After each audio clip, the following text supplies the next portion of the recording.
ത്രിയേക ദൈവത്തിന്റെ വലിയ തിരുനാമത്തിന് മഹത്വം ഉണ്ടാകട്ടെ.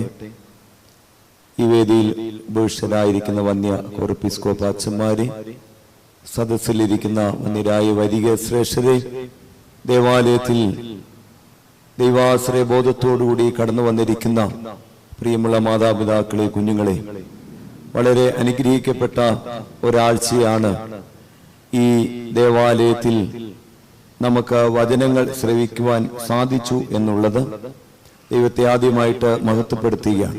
കർത്താവിൽ സ്നേഹമുള്ളവരെ, കഴിഞ്ഞ ഞായറാഴ്ച നമ്മൾ വായിച്ചു കേട്ട വിശുദ്ധ ഏവങ്കേലിയോൻ ഭാഗത്തിൽ നമ്മൾ ശ്രദ്ധിക്കുമ്പോൾ കർത്താവായ യേശു തമ്പുരാൻ 12 സ്ലീഹന്മാരെ അയക്കുന്ന ഭാഗമാണല്ലോ. വിശുദ്ധ മർക്കോസിന്റെ സുവിശേഷം 6-ാം അധ്യായത്തിന്റെ 7-ാം വാക്യം. അനന്തരം അവൻ 12 പേരെ അടുക്കൽ വിളിച്ച് അവരെ ഈരണ്ടായി അയച്ചു തുടങ്ങി.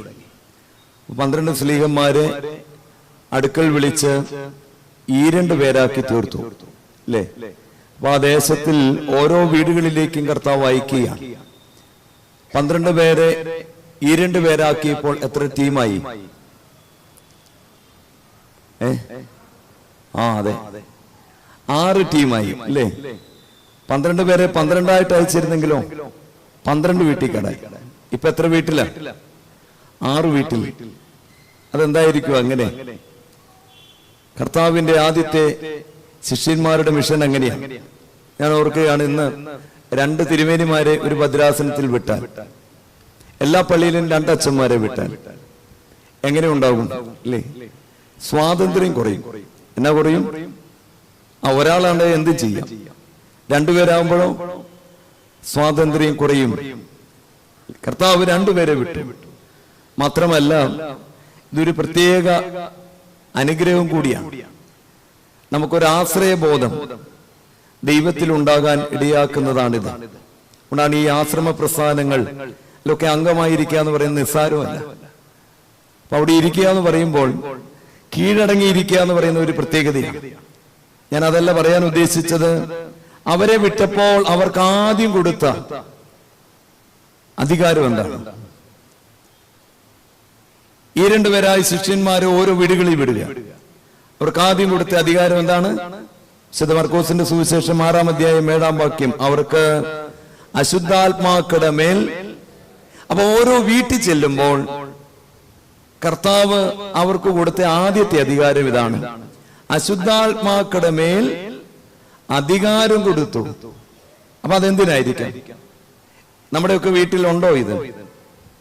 അശുദ്ധാത്മാവ് ഉണ്ടോ? അന്ന് കർത്താവ് ശിഷ്യന്മാരെ വിട്ടപ്പോൾ അശുദ്ധാത്മാക്കളുടെ മേൽ അധികാരം കൊടുത്തു വിട്ടു. എങ്കിൽ ഇന്നും പ്രിയമുള്ളവരെ, ദേശത്തിൽ അശുദ്ധാത്മാക്കളുടെ അധികാരമുണ്ട്.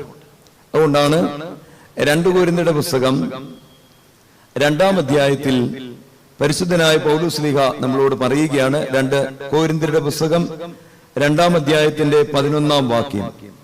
സാത്താൻ നമ്മെ തോൽപ്പിക്കരുത്.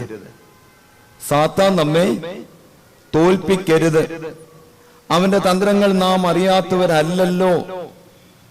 ഈ കാലഘട്ടത്തിൽ പ്രത്യേകം ചിന്തിക്കേണ്ട ഒരു കാര്യമാണ്. ഞാനിത് എന്താണ് ഈ വിഷയത്തിലേക്ക് വന്നതെന്ന് ചോദിച്ചാൽ, ഈ അടുത്ത നാളിൽ കുറെ സംഭവങ്ങളുണ്ട്. ഒരു യുവാവ് എന്റെ അടുത്ത് വന്നിട്ട് പറഞ്ഞ, അച്ഛാ, എനിക്ക് പാപം കൂടാതെ ജീവിക്കണമെന്നുണ്ട്, പക്ഷെ സാധിക്കുന്നില്ല. ഞാൻ ചോദിച്ച എന്താണ്?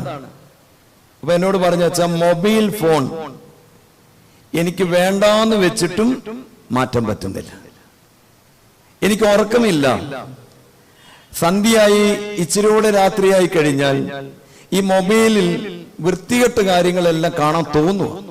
ഇത് വേണ്ടാന്ന് വെച്ചിട്ടും പറ്റുന്നില്ല, മാറ്റാൻ പറ്റുന്നില്ല. പകലായാൽ എനിക്ക് വലിയ ക്ഷീണമാണ്. എനിക്കൊന്നിനും പോകാൻ തോന്നുന്നില്ല. വീട്ടിൽ അമ്മയുടെ മുഖത്ത് നോക്കാൻ തോന്നുന്നില്ല, സഹോദരിമാരുടെ മുഖത്ത് നോക്കാൻ തോന്നുന്നില്ല, പുറത്തേക്ക് ഇറങ്ങാൻ തോന്നുന്നില്ല. ബസ്സിൽ കയറുമ്പോൾ എന്തൊക്കെയോ ആരൊക്കെയോ എന്നെ ശ്രദ്ധിക്കുന്നത് പോലെ തോന്നുകയാണ്. എന്റെ ചെവിയിൽ എന്തോ ഒരു ശബ്ദം, അസ്വസ്ഥത. ഇതൊരു സംഭവം. വീണ്ടും കൊണ്ട് പ്രിയമുള്ളവരെ, ഇതേപോലെ സമാനമായ അവസ്ഥകൾ. ഉറങ്ങാൻ പറ്റുന്നില്ല, തിന്മ എന്നാ മാറ്റാൻ പറ്റുന്നില്ല. അപ്പോൾ എന്താണ് ഇതിന്റെ കാരണം? വചനം ഇങ്ങനെയാണ് പറയുന്നത്, സാത്താൻ നമ്മെ തോൽപ്പിക്കരുത്, സാത്താൻ നമ്മെ തോൽപ്പിക്കരുത്. പരിശുദ്ധനായ പത്രോസ് ശ്ലീഹ രണ്ടാം ലേഖനം എഴുതിയപ്പോൾ 2-ാം അധ്യായത്തിന്റെ 19-ാമത്തെ വാക്യത്തിൽ പത്രോസ് ശ്ലീഹ പറയുകയാണ്, ഇങ്ങനെയാണ് പറഞ്ഞത്, ഏതിനോട് തോറ്റോ അതിന് നീ അടിമയാകും. ഏതിനോട് തോറ്റോ അതിന് നീ എന്താകും? അടിമയാകും. ഒരു ഫോണിന് അടിമയായ അനേകരുണ്ട്. ജീവിതം ഹോമിച്ചു പോയവരുണ്ട്, ജീവിക്കാൻ പറ്റാതെ വന്നവരുണ്ട്. ഏതിനോട് നീ തോറ്റോ അതിന് നീ എന്താകും? അടിമയായി തീരും. കർത്താവ് അതിനല്ല നിന്നെ വിളിച്ചത്. കർത്താവ് എന്തിനാ വിളിച്ചതെന്ന് യാക്കോബ് ശ്ലീഹ പറയുകയാണ്. യാക്കോബ് ശ്ലീഹ പറയുന്നു, നീ അടിമയായി തീരണമെങ്കിൽ ഒരാടെ അടിമയാകണം. അതുകൊണ്ടാണ് എല്ലാ ശ്ലീഹന്മാരും ലേഖനം എഴുതിയപ്പോൾ കർത്താവിന്റെ ദാസൻ എന്നാ പറഞ്ഞത്. എന്ന് പറഞ്ഞാൽ എന്താ ഇതിന്റെ അർത്ഥം? കർത്താവിന്റെ അടിമ എന്നാണ് ഈ പറഞ്ഞത്. അതുകൊണ്ട് യാക്കോബ് ശ്ലീഹ പറയുകയാണ്, യാക്കോബിന്റെ ലേഖനം 4-ാം അധ്യായത്തിന്റെ 7-ാമത്തെ വാക്യത്തിൽ യാക്കോബ് ശ്ലീഹ പറയുകയാണ്, നിന്നെ വിളിച്ചത് ഈ ഫോണിനും ചില വ്യക്തികൾക്കും ചില സുഖങ്ങൾക്കും ഒന്നും അടിമപ്പെട്ട് ജീവിക്കാനല്ല.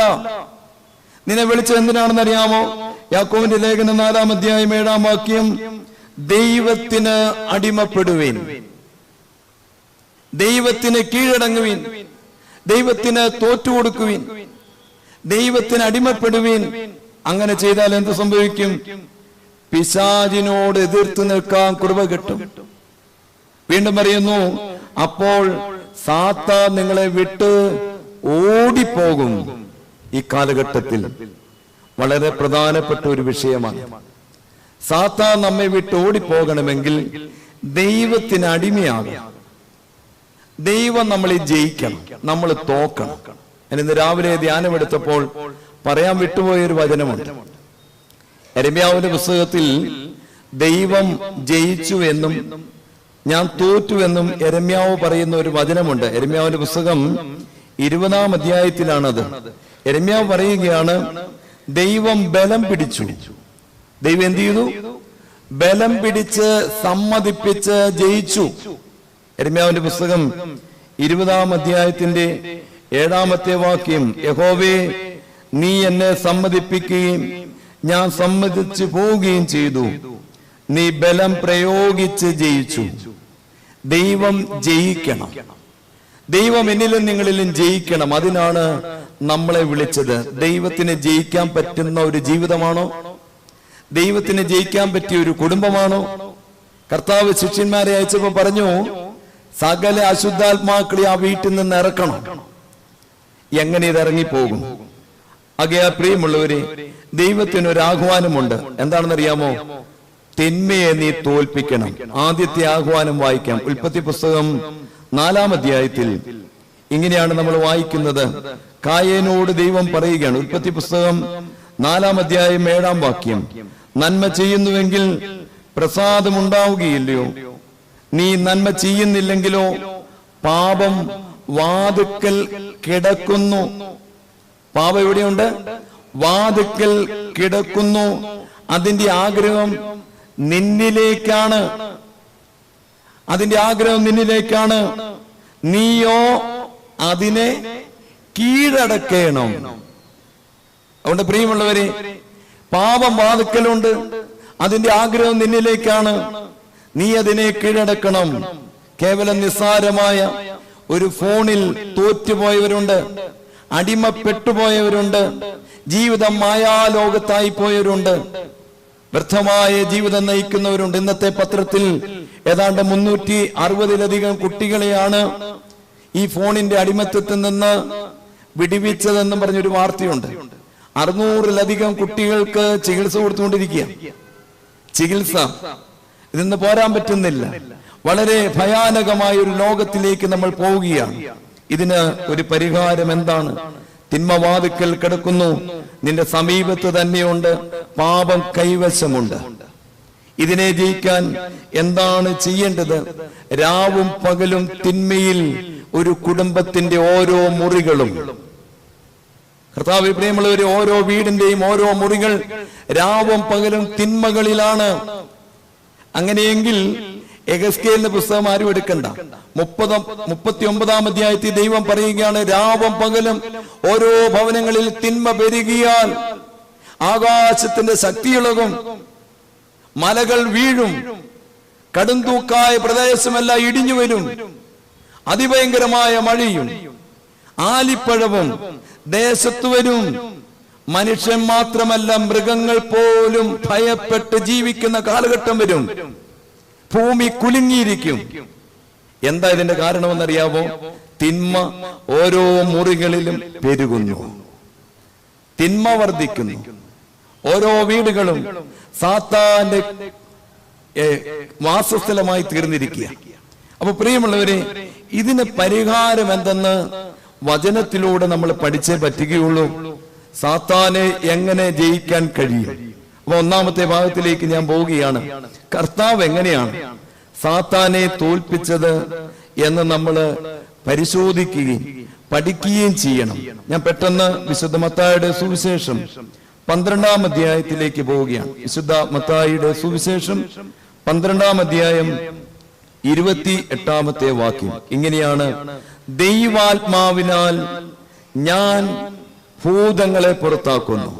യേശുരാൻ പറഞ്ഞു, സാത്താനെ പുറത്താക്കിയത് എങ്ങനെയാണെന്ന് അറിയാമോ? ദൈവാത്മാവിനാൽ. യേശുരാൻ സാത്താനെ പുറത്താക്കിയത് എങ്ങനെയാണ്? ദൈവാത്മാവിനാൽ. ഇവിടെ ഒരു പരിഹാരം എന്താണെന്ന് അറിയാമോ? ദൈവാത്മാവ് എന്നിലും നിങ്ങളിലും വരണം. സാത്താൻ ഒരു വീട്ടിൽ നിന്ന് മാഞ്ഞു പോകണമെങ്കിൽ ദൈവാത്മാവ് വരണം. എന്താണ് ഈ ദൈവാത്മാവ്? വിശുദ്ധ ലൂക്കോസ് ഇതേ ഭാഗം എഴുതിയപ്പോൾ ദൈവാത്മാവ് എന്നല്ല എഴുതിയത്. വിശുദ്ധ ലൂക്കോസ് എഴുതി. വിശുദ്ധ ലൂക്കോസിന്റെ സുവിശേഷം 11-ാം അധ്യായത്തിന്റെ 20-ാം വാക്യത്തിൽ പറയുകയാണ്, ദൈവത്തിന്റെ ശക്തി കൊണ്ട് ഞാൻ ഭൂതങ്ങളെ പുറത്താക്കുന്നു. അപ്പൊ ദൈവാത്മാവ് എന്താണ്? ദൈവശക്തി, ശക്തി. ആകയാ പ്രിയമുള്ളവര്, സാത്താനെ ജയിക്കണമെങ്കിൽ ശക്തി വേണം. ശക്തി പകരുന്നത് ആരാണെന്ന് അറിയാമോ? ആത്മാവ്, പരിശുദ്ധാത്മാവ്. ഈ കാലഘട്ടത്തിൽ നന്നായി പ്രാർത്ഥിക്കേണ്ട ഒരു വിഷയമാണ്. പരിശുദ്ധാത്മാവിനെ തരണമേ, ആത്മാവിനെ തരണമേ. നന്നായി പ്രാർത്ഥിക്കണം. അതുകൊണ്ടെങ്കിലേ ജീവിതം മുന്നോട്ട് പോവുകയുള്ളൂ. ഈ കഴിഞ്ഞ ദിവസത്തിൽ ഏറ്റവും ദേഷ്യമുള്ള ഒരു കുട്ടിയെ കൊണ്ടുവന്നു. എപ്പോഴും ദേഷ്യം, എല്ലാം വലിച്ചു പൊട്ടിക്കുക, എല്ലാം എടുത്തു പൊട്ടിക്കുന്നു. എന്തെല്ലാം പൊട്ടിച്ചെന്ന് പോലും പറയാൻ പറ്റത്തില്ല. അതുപോലെ വീട്ടിൽ നാശം. എന്താണ് ഇങ്ങനെ വരുന്നത്? എവിടെ നിന്നാണ് ഈ ദേഷ്യം വരാൻ കാര്യം എന്താണ്? ഒരു ചെയിൻ പിശാച് നമ്മുടെ ഉള്ളിൽ കയറും. 2 കൊരിന്ത്യർ 12-ാം അധ്യായത്തിലുണ്ട്. ഈ പിശാചുക്കളുടെ പേര് ആദ്യം എന്നാ വരുന്നത്? വെറുപ്പ് വരുന്നു. 2 കൊരിന്ത്യർ 12-ാം അധ്യായത്തിന്റെ 20-ാമത്തെ വാക്യമാണ്: വെറുപ്പ്, പിണക്കം, ഈർഷ്യ, കോപം, ശാഠ്യം, ഏഷണി, കുശൂഷിപ്പ്, നിഗളം, കലഹം, കൊലപാതകം.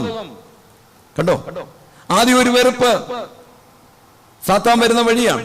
വെറുപ്പ് വന്നാൽ പ്രിയമുള്ളവരെ, അത് ഇച്ചിരി കഴിയുമ്പോൾ മുഖത്ത് ഇങ്ങനെ തെളിഞ്ഞു വരും. ഈർഷ്യ മുഖത്ത് നോക്കിയാൽ അറിയാം. ഇച്ചിരി കഴിയുമ്പോൾ കോപമാകും, ഇച്ചിരി കഴിയുമ്പോൾ വാശിയാകും. ഇത് ഞാൻ ഒത്തിരി സ്ഥലത്ത് പ്രസംഗിച്ചതാണ്. സാത്താൻ വരുന്ന വഴിയാണിത്. അപ്പോൾ ദേഷ്യം വന്നിരിക്കുന്നു, വലിച്ചു പൊട്ടിക്കുന്നു. എന്താ ഇതിന്റെ കാര്യം? വെറുപ്പ് വരാനുള്ള കാര്യം എന്ന് പറഞ്ഞ് വെറുപ്പിന്റെ ഓപ്പോസിറ്റ് പറയാം. എന്തില്ലാത്തതാണ് വെറുപ്പ്? സ്നേഹമില്ലാത്തത്. ഒരു വീട്ടിലിരിക്കുമ്പോൾ മാതാപിതാക്കളോട് വെറുപ്പ്, ജീവിത പങ്കാളിയോട് അറിയത്തില്ല, ഒരു പ്രത്യേക വെറുപ്പ് അങ്ങ് വരും. മക്കളോടൊരു വെറുപ്പ് വീട്ടിൽ ആദ്യം തുടങ്ങുന്നത് കേട്ടോ. വീട്ടിൽ, സ്വന്തം വീട്ടിൽ സാത്താൻ വരുന്ന വഴി എങ്ങനെയാണ്? വെറുപ്പിലൂടെ. സ്നേഹമില്ല. എവിടെ നിന്നായി സ്നേഹം വരുന്നത്? ഗലാത്യർ 5:22. ആത്മാവിന്റെ ഫലമോ സ്നേഹം, സന്തോഷം. ഉണ്ടോ? സ്നേഹം. പരിശുദ്ധാത്മാവ് വേണം. സ്നേഹം. നിന്റെ മാതാപിതാക്കളെ സ്നേഹിക്കണമെങ്കിൽ പരിശുദ്ധാത്മാവ്, ജീവിത പങ്കാളിയെ സ്നേഹിക്കാൻ പരിശുദ്ധാത്മാവ്, മക്കളെ സ്നേഹിക്കണമെങ്കിൽ പരിശുദ്ധാത്മാവ്, ആത്മാവില്ലാതെ പോയോ സാത്താൻ വരും. യേശു ആത്മാവിനെ കൊണ്ട് സാത്താനെ ഇറക്കി. ആത്മാവില്ലെങ്കിൽ വെറുപ്പ് വരും. ആരെങ്കിലും വെറുപ്പി കുടുങ്ങിയാൽ ശരീരം മലിനമാകും. ശരീരം മലിനമാകും. ഞാനിത് എങ്ങനെയാ ഇത് മനസ്സിലായെന്നറിയാവോ? എട്ടപ്പാടിയിൽ ഒത്തിരി പിള്ളേര് കഞ്ചാവിന് അടിമയാണ്. പല പിള്ളേരെയും പ്രാർത്ഥിക്കാം. ഇങ്ങനെ സംസാരിച്ച് വരുമ്പോ ഉണ്ടെന്ന് ഇവർക്ക് വീട്ടിലെ അമ്മയെ കണ്ണെടുത്ത കണ്ടുകൂടാ. ആരോടെ വെറുപ്പ്? അമ്മയോട് വെറുപ്പ്. റൂട്ട് കോസ് അതാണ്. കഞ്ചാവ് മാറണമെങ്കിൽ, മയക്കുമരുന്ന് മാറണമെങ്കിൽ ആദ്യം ഈ വെറുപ്പ് മാറണം. അമ്മയോട് വെറുപ്പ്. അമ്മയാണ് ഏറ്റവും കൂടുതൽ സംസാരിക്കുന്നത്. ഇവിടെ ഇരിക്കുന്ന കുട്ടികൾക്കൊക്കെ വെറുക്കുന്ന ഒരു വാക്കുണ്ട്. ഏതാണെന്നറിയാമോ? ഇഷ്ടമില്ലാത്ത ഒരു വാക്ക് പറയാമോ? എന്താണെന്നറിയാമോ? പഠിക്കുക. നമുക്കത് കേൾക്കുമ്പോഴേ ഇതാരാ ഏറ്റവും കൂടുതൽ വീട്ടിൽ പറയുന്നത്? ആരാ? അമ്മയോട് വെറുപ്പ്. ഈ കുട്ടികളെല്ലാം ഓരോ കാര്യങ്ങളിലും അമ്മ പറഞ്ഞ ഓരോ വാക്കുകൾ വെറുപ്പ് വന്നു. വെറുപ്പ് വന്നാൽ ശരീരം മലിനമാണ്. തിന്മയുടെ വാതിൽ കണ്ടോ? വെറുപ്പ് ഒരു സാത്താനാണ്. അത് വന്നാൽ അടുത്ത സാത്താൻ എല്ലാം വരും, മലിനമാകും. മയക്കുമരുന്നിന് അടിമപ്പെട്ട പിള്ളേരെല്ലാം വെറുപ്പിലാണ്. ഞാൻ ചോദിച്ചു, നിന്റെ അമ്മയെ സ്നേഹിക്കാൻ പറ്റൂ? ഇല്ല അച്ഛ, ഒരിക്കലും സ്നേഹിക്കാൻ പറ്റത്തില്ല. അത്രയ്ക്ക് വെറുപ്പ്, അത്രയ്ക്ക് വെറുപ്പ്. അതിനാണ് യേശുവിനെ നോക്കേണ്ടത്. കാൽവറിയിൽ അവന്റെ മുഖത്ത് തുപ്പിയപ്പോൾ അവൻ ആ തുപ്പിൽ തുടിച്ചിട്ട് പറഞ്ഞു, പിതാവേ അനുഗ്രഹിക്കണമേ. എന്താ പറഞ്ഞത്? അതാണ് ആത്മാവ്. അനുഗ്രഹിക്കണമേ. ദ വേ ഓഫ് ക്രോസ്, കുരിശിന്റെ വഴി. അപ്പോൾ ഈ വെറുപ്പ് മാറണമെങ്കിൽ, ജീവിത പങ്കാളിയുടെ വെറുപ്പ് മാറണമെങ്കിൽ ആത്മാവ് വരണം, അനുഗ്രഹിക്കാൻ തുടങ്ങണം. ഇത് വന്നില്ലെങ്കിലോ ദേഷ്യം വരും, എല്ലാം എറിഞ്ഞു പൊട്ടിക്കും. ഇന്ന് വീട്ടിൽ എന്തോ ബഹളമാണ്, വീടുകളിലെല്ലാം ശബ്ദം കൂടുതലാണ്. കാരണം എന്താണെന്നറിയാമോ? ഇതിങ്ങനെ വന്നിരിക്കുക. വെറുപ്പ്, വാശി. കണ്ടോ? വാശി പിടിച്ചിരിക്കുക അനേകർ. ആകയാൽ ഈ സാത്താൻ വീടുകളിൽ നിന്ന് ഇറങ്ങണം. ഞാനൊരു കുട്ടിയോട് പറഞ്ഞു, പരിശുദ്ധാത്മാവിന് വേണ്ടി പ്രാർത്ഥിക്കണം, പരിശുദ്ധാത്മാവിന് വേണ്ടി പ്രാർത്ഥിക്കണം. യേശുവമ്പുരാൻ പറഞ്ഞു, സ്വർഗസ്ഥനായ പിതാവിനോട് യാചിക്കുന്നവർക്ക് പരിശുദ്ധാത്മാവിനെ എത്രയധികം തരും. വിശുദ്ധ ലൂക്കോസിന്റെ സുവിശേഷം 11-ാം അധ്യായം 13-ാം വാക്യമാണ്. ഇത് പ്രാർത്ഥിച്ചാൽ പരിശുദ്ധാത്മാവ് വന്നാൽ സ്നേഹം വരും. ഞാൻ ചോദിക്കട്ടെ, കുടുംബം എന്തിനായി? കുടുംബം എല്ലാവരെയും കുടുംബത്തിലാക്കിയിരിക്കുക. എന്തിനാണ് ഈ കുടുംബം? സ്നേഹം വാങ്ങാനാണോ? നമ്മളെ ഈ കുടുംബജീവിതത്തിലേക്ക് പ്രവേശിക്കുമ്പോൾ സ്നേഹം, എന്നെ സ്നേഹിക്കണം, എന്നെ മനസ്സിലാക്കണം, എന്നെ കരുതണം. കണ്ടോ? എല്ലാം വാങ്ങാനിരിക്കുകയാണ്. എന്നാൽ ദൈവം കുടുംബം സ്ഥാപിച്ച് വാങ്ങാനല്ല, നിന്നെ അവിടെ ആക്കി വെച്ചത് കൊടുക്കാനാണ്. വാങ്ങുന്നവർ തമ്മിൽ അകലും, സംശയമില്ല. വാങ്ങുന്നവർ തമ്മിൽ കണക്ക് പറയും, അകന്നുകൊണ്ടിരിക്കും. കൊടുക്കുന്നവർ തമ്മിൽ അടുക്കും, ആത്മാവ് വരും. കൊടുക്കണമെങ്കിൽ എന്ത് വേണം? പരിശുദ്ധാത്മാവ്. അതുകൊണ്ട് ചോദിക്കണം, യേശു ആത്മാവിന്റെ ശക്തി, പരിശുദ്ധാത്മാവിന്റെ ശക്തി. ഈ തിന്മ വീട്ടിൽ നിന്ന് ഇറങ്ങണമെങ്കിൽ പരിശുദ്ധാത്മാവ് വരണം. അതുകൊണ്ട് പരിശുദ്ധാത്മാവിന് വേണ്ടി നമ്മൾ യാചിക്കണം, കർത്താവിനോട് പ്രാർത്ഥിക്കണം. കർത്താവേ, സ്നേഹമില്ല, എനിക്ക് സ്നേഹിക്കാൻ പറ്റുന്നില്ല, എപ്പോഴും ദേഷ്യം. സന്തോഷമില്ല, എനിക്ക് എപ്പോഴും സങ്കടം, എനിക്ക് സമാധാനമില്ല. എന്താ ഇതിന്റെ സൂചന? പരിശുദ്ധാത്മാവില്ലെന്ന്. പരിശുദ്ധാത്മാവില്ല. ആത്മാവ് വരണം. ആത്മാവ് വന്ന, പ്രിയമുള്ളവരെ, നമുക്ക് സമാധാനമുണ്ട്. ഇന്ന് ഒത്തിരി പേരുടെ ഉറക്കം മാഞ്ഞുപോയി. ഉറക്കം വരണ്ടേ? ഇത് വരുന്നില്ലെന്ന്. വെറുതെ ഈ കട്ടിലെ കിടക്കുകയാണ്. 2-3 ദിവസം ഉറങ്ങാത്ത ആൾക്കാരുണ്ട്. കട്ടിലെ വെറുതെ കിടക്കുക, എന്ത് ചെയ്തിട്ട് ഉറങ്ങാൻ പറ്റുന്നില്ല. ഭ്രാന്തമായ ഒരവസ്ഥ. എന്താ പരിഹാരം? ശൗലിൽ നിന്ന് ആത്മാവ് ഇറങ്ങിപ്പോയി. ശൗലിൽ നിന്ന് എന്താ ഇറങ്ങിപ്പോയി? ആത്മാവ് ഇറങ്ങിപ്പോയി. ശൗലിന് ഏത് നഷ്ടപ്പെട്ടു? ഉറക്കം. പരിശുദ്ധാത്മാവ് പോയവരുടെ ഉറക്കം പോകും. ഉടനെ ദാവീദിനെ വിളിച്ചു. ദാവീദ് വീണ വായിക്കുമ്പോൾ എന്തുവരും? ആത്മാവ് വരും. കണ്ടോ? ആത്മാവുള്ള ഒരാൾ അടുത്തു വരുമ്പോൾ ശൗൽ ഉറങ്ങും. ശൗലിന് ഉറക്കം. ഇന്ന് നന്നാ താമസിച്ച് കിടക്കും, നന്നാ താമസിച്ച് എഴുന്നേൽക്കും. കാലം തിരിഞ്ഞുപോയി. എന്നാൽ ഒരു കാലത്ത് നേരത്തെ കിടന്ന് നന്നാ നേരത്തെ എന്ത് ചെയ്യും? എഴുന്നേൽക്കും. നന്നാ നേരത്തെ എഴുന്നേറ്റാൽ ഏശയ്യാവിൽ പറയുന്നു, നിന്റെ ചെവി എന്റെ വചനം കേൾക്കാൻ ഞാൻ ഒരുക്കും, ഞാൻ നിന്നോട് സംസാരിക്കും, ശിഷ്യന്മാരെ പോലെ കേൾക്കേണ്ടതിന് അതിരാവിലെ ഞാൻ നിന്നെ ഉണർത്തും. ഈ വചനമെല്ലാം തെറ്റി. ആകെ പ്രിയമുള്ളവരെ, ഈ കാലഘട്ടത്തിൽ പ്രാർത്ഥിക്കണം, പരിശുദ്ധാത്മാവ് വരണം. ഏത് വരണം? പരിശുദ്ധാത്മാവ് വരണം. പരിശുദ്ധാത്മാവ് വന്നാൽ പത്രോസ്ലീഹ പറയുകയാണ്, അലറുന്ന സിംഹം പോലെ സാത്താൻ നടക്കുന്നു. പത്രോസിന്റെ 1-ാം ലേഖനം 5-ാം അധ്യായത്തിന്റെ 8-ാമത്തെ വാക്യം എന്താണ്? സാത്താൻ ആരെ വിഴുങ്ങേണ്ടു എന്ന് വിചാരിച്ച് എന്ത് ചെയ്തുകൊണ്ടിരിക്കുകയാണ്? വായിക്കാം. പത്രോസിന്റെ 1-ാം ലേഖനം 5-ാം അധ്യായം 8-ാം വാക്യം. ഉണർന്നിരിപ്പീൻ, നിങ്ങളുടെ പ്രതിയോഗിയായ പിശാച് അലറുന്ന സിംഹം പോലെ ആരെ വിഴുങ്ങേണ്ടു എന്ന് തിരിഞ്ഞ് ചുറ്റി നടക്കുന്നു. പത്രോസ്ലീഹ സാത്താനെ ഏതിനോടാണ് ഉപമിച്ചതെന്ന് അറിയാമോ? ഏതിനോടാ ഉപമിച്ചത്? അലറുന്ന സിംഹം. കണ്ടോ? പത്രോസ്ലീഹ പറഞ്ഞു, അലറുന്ന സിംഹം പോലെയാണ് സാത്താൻ. എന്താ ഈ അലറുന്ന സിംഹത്തിന്റെ ഒരു പ്രത്യേകത? സദൃശവാക്യങ്ങൾ 30-ാം അധ്യായത്തിന്റെ 30-ാമത്തെ വാക്യത്തിൽ പറയുകയാണ്, സിംഹത്തിന് ഒരു പ്രത്യേകതയുണ്ട്, വഴി മാറിക്കൊടുക്കത്തില്ല. സിംഹത്തിന്റെ പ്രത്യേകത എന്താണ്? ആരുടെയും മുമ്പിൽ എന്ത് ചെയ്യത്തില്ല? വഴി മാറില്ല. സാത്താൻ നിന്റെ വീട്ടിൽ വന്നാൽ വഴി മാറാത്തവനാണവൻ. അവൻ മാറില്ല. അലറുന്ന സിംഹം വഴി മാറത്തില്ല. വേദപുസ്തകം നോക്കുമ്പോൾ മനോഹരമായ ഒരു കാഴ്ചയുണ്ട്. എന്താണെന്നറിയാമോ? ആത്മാവ് വന്നവരെല്ലാം തന്നെ സിംഹത്തെ കൊന്നവരാണ്. അത് ശ്രദ്ധിച്ചിട്ടുണ്ടോ? ആത്മാവ് വന്നവരെല്ലാം എന്ത് ചെയ്തു? സിംഹത്തെ കൊന്നു. ന്യായാധിപന്മാരുടെ പുസ്തകം എടുത്താൽ ഇതാ ശിംശോനിൽ ആത്മാവ് വന്നു. ന്യായാധിപന്മാരുടെ പുസ്തകം 14-ാം അധ്യായം. ശിംശോനിൽ ദൈവത്തിന്റെ ആത്മാവ് വന്നു. 14-ാം അധ്യായത്തിന്റെ 5 മുതലുള്ള വാക്യങ്ങൾ വായിക്കാം. ശിംശോനിൽ ദൈവത്തിന്റെ ആത്മാവ് വന്നിരിക്കുകയാണ്. ശിംശോനും അവന്റെ അപ്പനും അമ്മയും തിമ്നയിലേക്ക് പോയി. തിമ്നക്കരികെയുള്ള മുന്തിരിത്തോട്ടങ്ങളിൽ എത്തിയപ്പോൾ ഒരു ബാലസിംഹം അലറി വന്നു. പത്രോസ്ലീഹ എന്നാ പറഞ്ഞത്?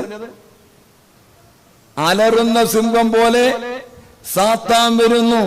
ഇതാ ഒരു ബാലസിംഹം അലറി വന്നു. അപ്പോൾ എന്താ നമ്മൾ കണ്ടത്? അപ്പോൾ യഹോവയുടെ ആത്മാവ് അവന്റെ മേൽ വന്നു. ആരുടെ മേൽ? ശിംശോന്റെ മേൽ യഹോവയുടെ ആത്മാവ് വന്നു. ആത്മാവ് വന്ന ശിംശോൻ എന്താ ചെയ്തെന്നറിയാമോ? സിംഹത്തെ വലിച്ചു കീറി.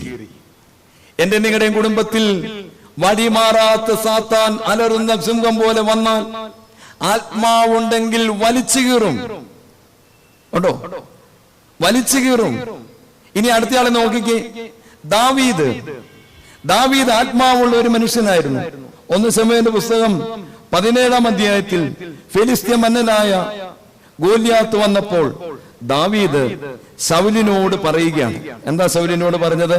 1 ശമൂവേലിന്റെ പുസ്തകം 17-ാം അധ്യായത്തിന്റെ 34-ാമത്തെ വാക്യം. ദാവീദ് ശൗലിനോട്, അടിയൻ അപ്പന്റെ ആടുകളെ മേയിച്ചുകൊണ്ടിരിക്കുമ്പോൾ സിംഹവും കരടിയും വന്നു, കൂട്ടത്തിൽ നിന്ന് ആട്ടുംകുട്ടിയെ പിടിച്ചു. ഞാൻ പിന്തുടർന്ന് അതിനെ അടിച്ച് അതിന്റെ വായിൽ നിന്ന് ആട്ടുംകുട്ടിയെ വിടുവിച്ചു. അതെന്റെ നേരെ വന്നപ്പോൾ ഞാൻ താടിക്ക് പിടിച്ച് അടിച്ചു കൊന്നു. കർത്താവേ, പ്രിയമുള്ളവരെ, ഇതൊക്കെ നമ്മൾ ശ്രദ്ധിക്കണം. വീട്ടിലുള്ള നിന്റെ കുഞ്ഞാണ് ആട്ടുംകുട്ടി. ദാവീദ് പറയുകയാണ്, നിന്റെ വീട്ടിലെ മക്കളെ സാത്താൻ പിടിച്ചുകൊണ്ട് പോവുകയാണ്. പള്ളി വരില്ല, പ്രാർത്ഥിക്കില്ല, എല്ലാറ്റിനോടും എതിരെ, ഒന്നിനോടും താല്പര്യമില്ല. സാത്താൻ പിടിച്ചു. ദാവീദ് എന്നാ പറഞ്ഞെന്നറിയാമോ?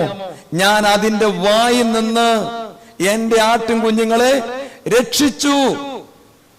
എങ്ങനെ രക്ഷിച്ചു? ആത്മാവ് വന്നു. ആത്മാവ് ഇറങ്ങണം. ഒരാളിൽ ആത്മാവുണ്ടോ? തീക്കനലാണത്. നിങ്ങൾക്കറിയാം, ഈ ധൂപ് കുറ്റി കത്തിക്കുമ്പോ ഒരു തീക്കട്ടയാണ് അവന്റെ അകത്ത്, ഒരു തീക്കനൽ. അതാണ് ചുറ്റുമുള്ളതിനെ മുഴുവൻ എന്ത് ചെയ്യുന്നത്? കനലുകളാക്കുന്നത്. നിന്റെ വീട്ടിൽ തീക്കനലാകാൻ ദൈവം വിളിച്ചിരിക്കുക. ആത്മാവ് ഒരു തീയാണ്. അത് നിന്നിലുണ്ടോ? നിന്റെ ഭവനത്തിൽ അത് കത്തും, നിന്റെ മക്കളുടെ മേൽ വ്യാപരിക്കും, ദൈവം എല്ലാവരുടെ മേൽ ഇറങ്ങി വരും. ആകയാൽ ആത്മാവെന്ന തീ നമ്മളിൽ കത്തണം. ഇതാ ദാവീദിൽ ആ തീ ഉണ്ടായിരുന്നു. ദാവീദ് പറയുകയാണ്, ശൗലേ, ആ സിംഹത്തെ ഞാൻ അടിച്ചു കൊന്നു, വാ പിളർന്നു. ഇനി അടുത്തത് നോക്കിക്കേ, ദാനിയേൽ എന്ന് പറയുന്ന ഒരു നല്ല കോമളത്തുള്ള ഒരു ബാലൻ നെബൂഖദ്നേസർ രാജാവ് എങ്ങോട്ടിട്ടു? സിംഹങ്ങളുടെ കുഴിയിൽ. ദാനിയേലിന്റെ പുസ്തകം 6-ാം അധ്യായം 16-ാം വാക്യം. സിംഹങ്ങളുടെ കുഴിയിൽ ഇട്ടു. ദാനിയേൽ സിംഹങ്ങളുടെ കുഴിയിൽ. ആരാ ജയിച്ചത്? ആരാണ് ജയിച്ചത്? ഏതെങ്കിലും മനുഷ്യൻ സിംഹങ്ങളുടെ കുഴിയിൽ വീണാൽ മിച്ചമുണ്ടോ? ഇല്ല. എന്നാൽ ആരാണ് ജയിച്ചത്?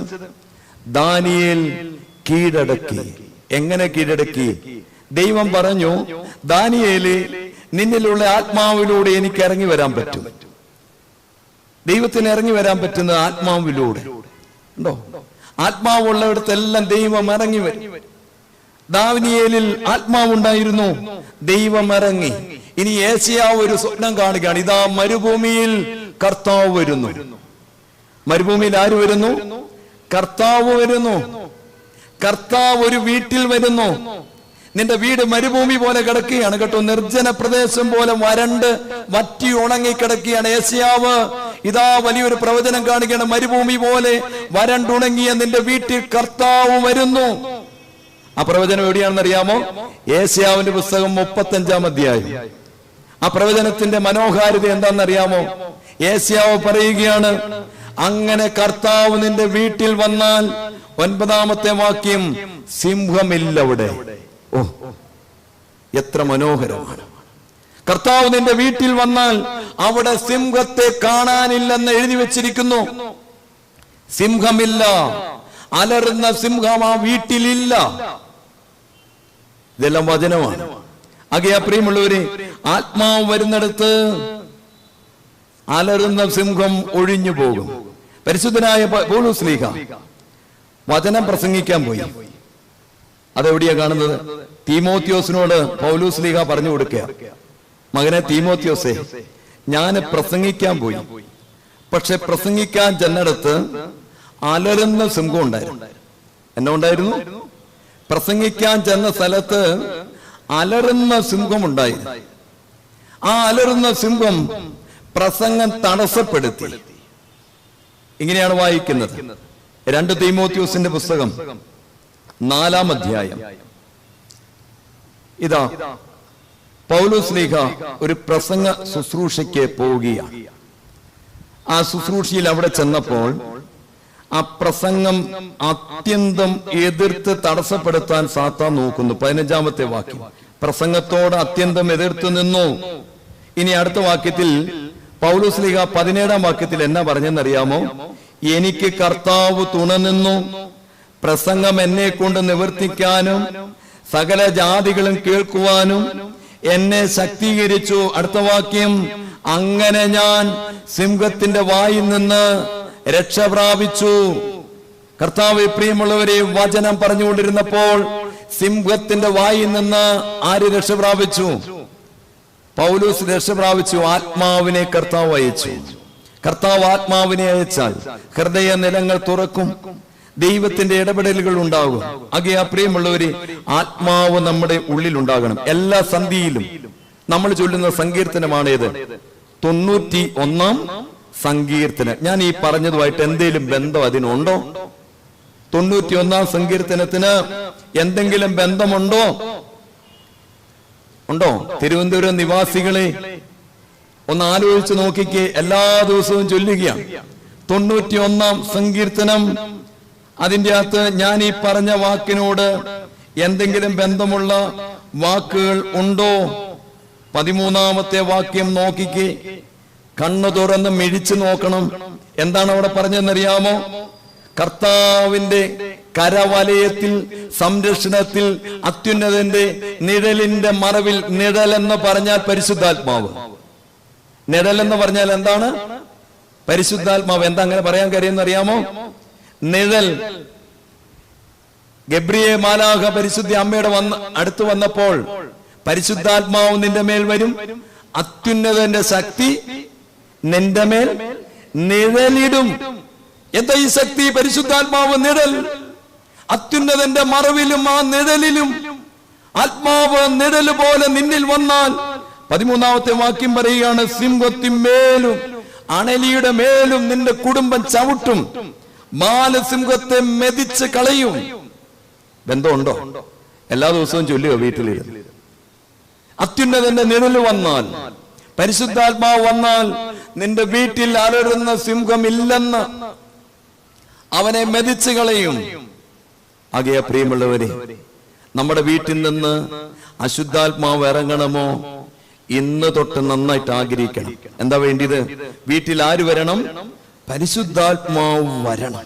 നമ്മളിൽ മാമോദീസായിലുണ്ട്, മാമോദീസായിലുണ്ട്, പരിശുദ്ധാത്മാവുണ്ട്. അത് നമ്മുടെ ഉള്ളിലുണ്ട്. അന്ന് നമ്മൾ മാമോദീസായിൽ ഒരു ഗ്ലാസ്സിൽ ഇച്ചിരി വെള്ളം കുടിച്ചേ ഉള്ളൂ. ഗ്ലാസ്സിൽ ഇച്ചിരി വെള്ളം കുടിച്ചു. ഇതേ വെള്ളം കൊണ്ട് തന്നെ മറ്റൊരു പണിയും കൂടി ചെയ്യാം. ഒരു ബക്കറ്റിലായിരുന്നെങ്കിൽ കുളിക്കാമായിരുന്നു. ബക്കറ്റിലായിരുന്നെങ്കിൽ എന്ത് ചെയ്യാമായിരുന്നു? അതുകൊണ്ടാണ് ഈ കർത്താവ് ഉദ്ധാനം ചെയ്യുന്നതിന് മുന്നേ അവർക്ക് പരിശുദ്ധാത്മാവ്, പല സമയത്ത് പരിശുദ്ധാത്മാവ് ഉണ്ട്. ഈ ശക്തി കൊടുത്തതെല്ലാം പരിശുദ്ധാത്മാവ്. ഉദ്ധാനം ചെയ്തു വന്നപ്പോ അവരുടെ മേൽ ഊതി എന്നാ കൊടുത്തു? പരിശുദ്ധാത്മാവിനെ കൊടുത്തു. എന്താ കൊടുത്തു? എന്നിട്ട് കർത്താവ് പിന്നെ പറഞ്ഞു, 10 ദിവസം ഇരിക്കണം. ഇങ്ങനെ ഗ്ലാസ്സിൽ കുടിച്ചുകൊണ്ടിരുന്ന പോരെന്ന് നിന്റെ വീട്. ഈ മാമോദീസ മുങ്ങി ക്രിസ്ത്യാനിയാണെന്ന് പറഞ്ഞുകൊണ്ടിരുന്ന പോരാ. നീ 10 ദിവസം കാത്തിരിക്കണം. ഈ പരിശുദ്ധാത്മാവിന്റെ നദി തീ പോലെ നിന്റെ മേൽ ഇറങ്ങി കുളിക്കണം. അതാണ് പെന്തിക്കോസ്തി. ശിഷ്യന്മാരോട് പറഞ്ഞു, ഇങ്ങനെ വെള്ളം കുടിച്ചുകൊണ്ട് കാല് നനഞ്ഞിരുന്ന പോരാ. മാമോദീസ മുങ്ങി അന്ന് കാല് നനഞ്ഞിട്ടേ ഉള്ളെന്ന്. കാല് ആവർത്തന പുസ്തകം 28 കാല് നനഞ്ഞിരുന്നാൽ അപകടമാണ്. ആവർത്തന പുസ്തകത്തിൽ പറയുകയാണ്, നനഞ്ഞതും വരണ്ടതും ഒരുപോലെ എന്ന് ചിന്തിക്കുന്ന ആൾക്കാരുണ്ട്. അങ്ങനെയല്ല, അങ്ങനെയല്ല. നനഞ്ഞതും വരണ്ടതും ഒരുപോലെയല്ല, വ്യത്യാസമുണ്ട്. അത് ചിലര് പറഞ്ഞു ഇത്രയൊക്കെ മതിയെന്ന്. പോരാ, നീ മുഴുവൻ ഇറങ്ങി കുളിക്കണം. യെഹെസ്കേൽ പ്രവാചകനോട് പറഞ്ഞു, നീ ആ ദേവാലയത്തിൽ നിന്ന് ഒഴുകി വരുന്ന നദിയിലേക്ക് ഇറങ്ങിച്ചെല്ല്. 1000 അടി മുന്നോട്ട് നടന്നപ്പോൾ എന്ത് ചെയ്തു? കണങ്കാല് മുങ്ങി. പ്രവാചകൻ നിന്നു, മതി. ദൈവം പറഞ്ഞു പോടാന്ന് പറഞ്ഞു. പിന്നെ നടത്തി 1000 മുഴം മുട്ടോളമായി നിർത്തി. ദൈവം പറഞ്ഞു പോരാ. പിന്നെ നടത്തി, എവിടം വരെയായി? അരയോളമായി. പിന്നെ നടത്തി, എവിടം വരെയായി? തലയോളമായി. ഇനി നടത്തിയാലോ? നീന്തിയിട്ടല്ലാതെ, പരിശുദ്ധാത്മാവ് നിന്റെ ഭവനത്തിന്മേ നീന്തിയിട്ടല്ലാതെ അങ്ങനെ ഒരു വലിയ പ്രവാഹം ദൈവമേ ഞങ്ങളുടെ ഭവനത്തിൽ തരണമേ. യേശയ്യാവ് പറയുകയാണ്, അങ്ങനെ പ്രവാഹമായി യേശു നിന്റെ വീട്ടിൽ വന്ന സിംഹമില്ല, സിംഹമില്ല. ഇതാഗ്രഹിക്കണേ. ഇങ്ങനെ ഒരു സിംഹം നമ്മുടെ വീട്ടിൽ ഉണ്ടാകരുത്. ഇതിനുവേണ്ടി നമ്മൾ നന്നായിട്ട് പ്രാർത്ഥിക്കണം. എല്ലാ സന്ധിയിലും പ്രാർത്ഥിക്കണം. ആ നിഴല് ഞങ്ങളുടെ മേ വരണമേ, പരിശുദ്ധാത്മാവ് വരണമേ, പരിശുദ്ധാത്മാവ് വരണമേ. കർത്താവ് പ്രിയമുള്ളവരെ, ഈ സന്ധിയിൽ നന്നായിട്ട് ആഗ്രഹിക്കണം. എന്ത് വരണം? എന്ത് വരണം? പരിശുദ്ധാത്മാവ്, നമ്മളിലുള്ള പരിശുദ്ധാത്മാവ് നിറവായി തീരണം, നിറവായി തീരണം. അതിനെന്നാ തടസ്സമായിട്ട് നിൽക്കുന്നതെന്നറിയാമോ? പാപങ്ങൾ. അത് മുന്നോട്ട് നമ്മൾ വരും. രണ്ടാമത്, യേശു എങ്ങനെയാണ് സാത്താനെ കീഴ്പ്പെടുത്തിയത്? യേശു എന്തിന് ഈ ഭൂമി വന്നു? യേശു എന്തിനാണ് ഈ ഭൂമി വന്നത്? നല്ല നിർവചനം പറഞ്ഞത് ആരാന്നറിയാമോ? കർത്താവിന്റെ ഏറ്റവും ഇളയ ശിഷ്യനായ യോഹന്നാൻ ശ്ലീഹ. യേശു ഈ ഭൂമി വന്നതിന് നല്ല നിർവചനം പറഞ്ഞു തന്നു. യോഹന്നാൻ എഴുതിയ 1-ാം ലേഖനം 3-ാം അധ്യായം എടുക്കാം. യോഹന്നാൻ എഴുതിയ 1-ാം ലേഖനം 3-ാം അധ്യായം 8-ാം വാക്യം ഇങ്ങനെയാണ് പറയുന്നത്: പാപം ചെയ്യുന്നവൻ, ഓരോ വീട്ടിലും ഓരോ മുറിയിലും ഇരുന്ന് പാപം ചെയ്യുന്നവൻ, ഓരോ വീടിന്റെ മുറികളും പാപം ചെയ്യുന്നവൻ പിശാചിന്റെ മകനാണ്, മകളാണ്. പിശാചിന്റെ മകനാണ്, മകളാണ്. പാപം ചെയ്യുന്നവൻ പിശാചിന്റേതാണ്. യോഹന്നാൻ ശ്ലീഹ പറയുകയാണ്, പിശാച് ആദി മുതൽ എന്ത് ചെയ്യുന്നു? പാപം ചെയ്യുന്നു. പിശാച് ആദി മുതൽ എന്ത് ചെയ്യുന്നു? പാപം ചെയ്യുന്നു. ഇനി അടുത്ത വാക്യം എന്നാ പറയുന്നത്? പിശാചിന്റെ പ്രവർത്തികളെ അഴിക്കുവാൻ തന്നെയാണ് ആര് വന്നത്? യേശു വന്നത്. യേശു വന്നത് സാത്താന്റെ പ്രവൃത്തി അഴിക്കാനാണ്. വിശ്വസിച്ച് യേശു എന്തിന് ഈ ഭൂമി വന്നു?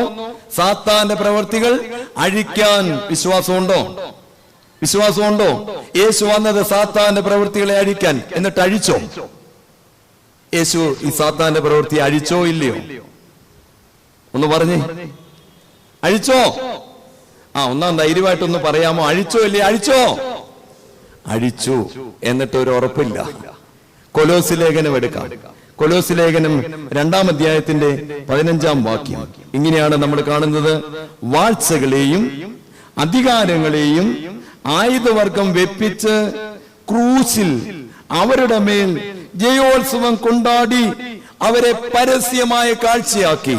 യേശു സാത്താനെ ജയിച്ച സ്ഥലത്തിന്റെ പേരൊന്ന് ഒച്ചത്തി പറഞ്ഞേ.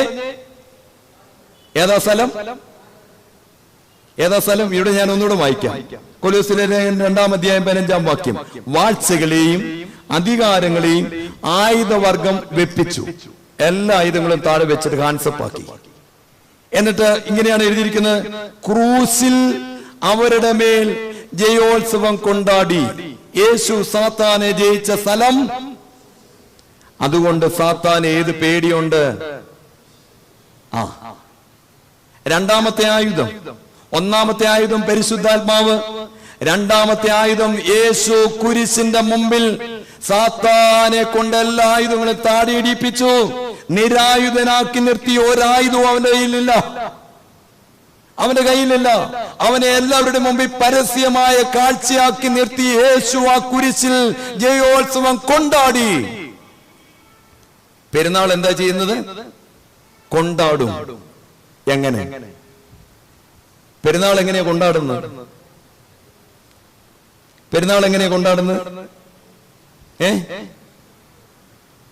പെരുന്നാൾ കൊണ്ടാടുന്നത് എങ്ങനെയാ? അവിടെ എന്നൊക്കെ ഉണ്ടാകും.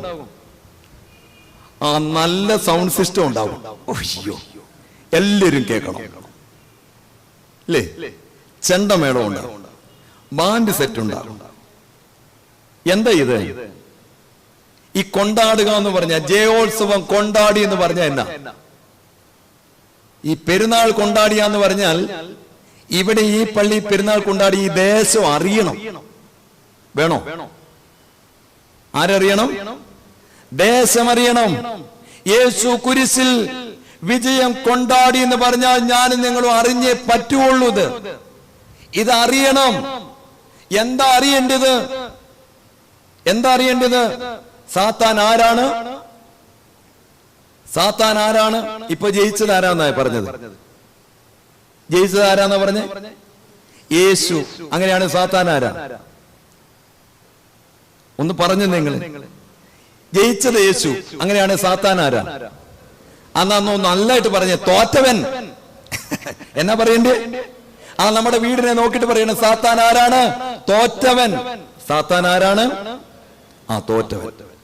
ഈ വിശ്വാസം ഉണ്ടോ? ഇത് സാത്താൻ ആരാണ്? തോറ്റവൻ. കേട്ടോ, ഇത് വിശ്വസിക്കണം. അങ്ങനെ ജയോത്സവം കൊണ്ടാടി. എന്തിനായി കൊണ്ടാടി എന്നറിയാമോ? സാത്താൻ തോറ്റവനാണെന്ന് എന്നോട് നിങ്ങളോടും കർത്താവ് പറഞ്ഞുകൊണ്ടിരിക്കുകയാണ്. അവൻ തോറ്റവനാണ്. അവൻ തോറ്റവനാണ്. അവനെ പരസ്യമായ കാഴ്ചയാക്കി. തോറ്റവനാണ് നിന്റെ മുമ്പിലുള്ളത്. ഞാൻ ജയിച്ചവൻ. യേശു ശിഷ്യന്മാരോട് പറഞ്ഞു, ലോകത്തെ ജയിച്ചവനാണ്. ലോകത്തെ യേശു ജയിച്ചവൻ. എന്തിനാണ് ഇങ്ങനെ കർത്താവ് പറഞ്ഞത്? എന്തിനാണ് ഇങ്ങനെ കർത്താവ് പറഞ്ഞത്? കർത്താവ് പ്രിയമുള്ളവരെ, ഞങ്ങൾ 4-5 അച്ഛന്മാര് കൂടി ഒരച്ഛനു വേണ്ടി പ്രാർത്ഥിക്കും. ഒരു പള്ളിയിൽ 4-5 അച്ഛന്മാര് കൂടി ഒരച്ഛനു വേണ്ടി എന്ത് ചെയ്യുന്നു? പ്രാർത്ഥിക്കുക. എന്നിട്ട് ഈ അച്ഛന്റെ വലിയ പ്രയാസത്തിന് പരിഹാരം കിട്ടാൻ വേണ്ടി ഒരാളെ കാണാൻ പോവുക. പരിഹാരം കിട്ടാൻ വേണ്ടിട്ട് ഒരാളെ കാണാൻ പോവുകയാണ്. അപ്പൊ നമ്മൾ എന്നാ പ്രാർത്ഥിച്ചെന്നറിയാമോ? സാത്താൻ തോറ്റവനാണ്. സാത്താൻ തോറ്റവനാണ്. ആരാ ജയിച്ചത്? യേശു ജയിക്കും. ഇതെല്ലാം പ്രാർത്ഥിച്ച് ഇങ്ങനെ ഇറങ്ങി വന്ന് നമ്മൾ മുന്നോട്ട് ഇറങ്ങി അങ്ങോട്ട് പോകാൻ ഒരുങ്ങി കാർ സ്റ്റാർട്ട് ചെയ്തു. ശ്രദ്ധിച്ച് കേട്ടോണേ. കാർ സ്റ്റാർട്ട് ചെയ്തു. ഇച്ചിരൂടെ മുന്നോട്ട് പോകാൻ ഒരുങ്ങിയപ്പോ ഒരു പൂച്ച ഇങ്ങനെ ചാടി. അപ്പൊ ഈ പ്രശ്നമുള്ള അച്ഛൻ പറയുകയാണ്. എന്നാ പറഞ്ഞെന്നറിയാമോ? എന്നാ പറഞ്ഞേ? പൂച്ച റോസി ചാടി. ഇപ്പൊ എന്നാ പറ്റിയേ? അവൾ പള്ളിയിൽ ഇരുന്നെല്ലാം പ്രാർത്ഥിച്ചിട്ടാ പോയത്. യേശുവിന്റെ കുരിശും എല്ലാം പ്രാർത്ഥിച്ചു. പൂച്ച ചാടി. ഇപ്പൊ എന്നാ മനസ്സിൽ വന്നതെന്നറിയാമോ? എല്ലാം പോയി കൊളായി, ഇനി പോയിട്ട് കാര്യമില്ല. ഞാൻ ചോദിച്ചത്, യേശു എന്തിനീ ക്രൂസിൽ പരസ്യമായ കാഴ്ചയാക്കി കൊണ്ടാടി?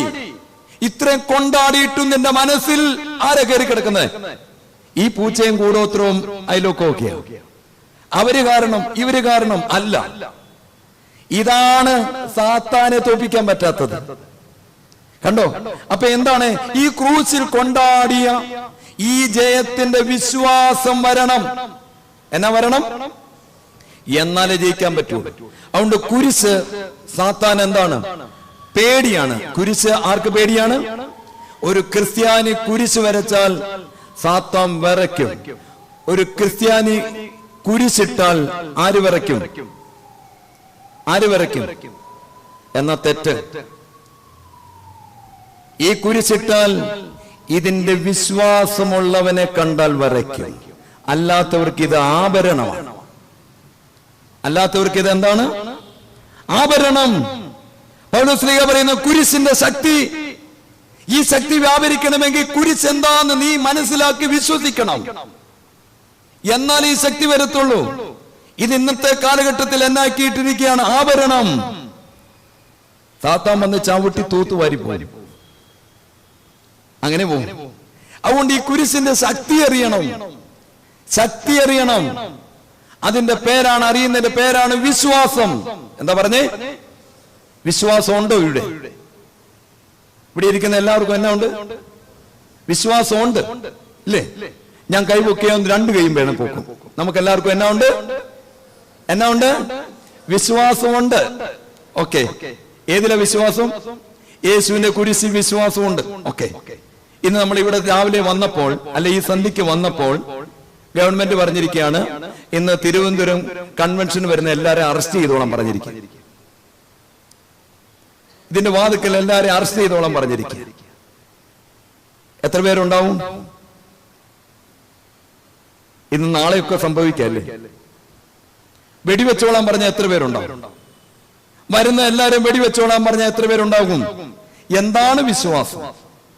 കർത്താവേ, പ്രിയമുള്ളവനെ, വിശ്വാസം ഇത് നമ്മൾ പരിശോധിക്കണം. വിശുദ്ധ ലൂക്കോസിന്റെ സുവിശേഷം 22-ാം അധ്യായം 31 എടുക്കാം. വിശുദ്ധ ലൂക്കോസിന്റെ സുവിശേഷം 22-ാം അധ്യായം 31-ാമത്തെ വാക്യം ഇങ്ങനെയാണ് വായിക്കുന്നത്. ശീമോനെ, ശീമോനെ, സാത്താൻ നിങ്ങളെ കോതമ്പ് പോലെ പാറ്റേണ്ടതിന് കൽപ്പന ചോദിച്ചു. ഞാനോ എന്ത് ചെയ്തു?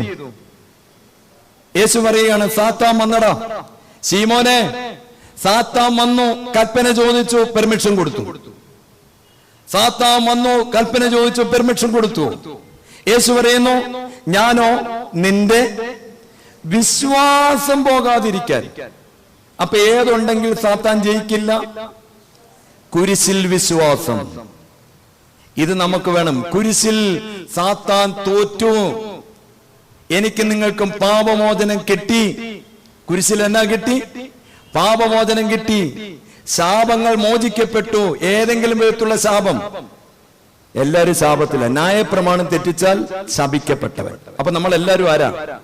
ശാപത്തിന്റെ കീഴിലായിരുന്നു. ഗലാത്യർ 3:13 പറയുന്നു, ആ ന്യായപ്രമാണത്തിന്റെ ശാപത്തിൽ നിന്ന് ദൈവം വിടുവിച്ചു കുരിശു മൂലം.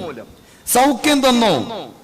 പത്രോസിന്റെ ലേഖനം, 1-ാം ലേഖനമാണെന്ന് തോന്നുന്നു, 2-ാം അധ്യായത്തിന്റെ 24-ാമത്തെ വാക്യത്തിൽ പറയുകയാണ്, ആ കുരിശിൽ അടിപ്പിണരിൽ സൗഖ്യം തന്നിട്ടുണ്ട്. നമുക്കൊരു സൗഖ്യം തന്നു.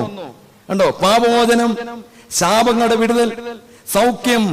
നീ ഏതെങ്കിലും വിധത്തിൽ കെട്ടപ്പെട്ടവനായി കെട്ടിട്ടുണ്ടെങ്കിൽ കർത്താവ് ബന്ധനം അഴിച്ചു കുരിശിൽ. ഇത് വിശ്വസിക്കണം.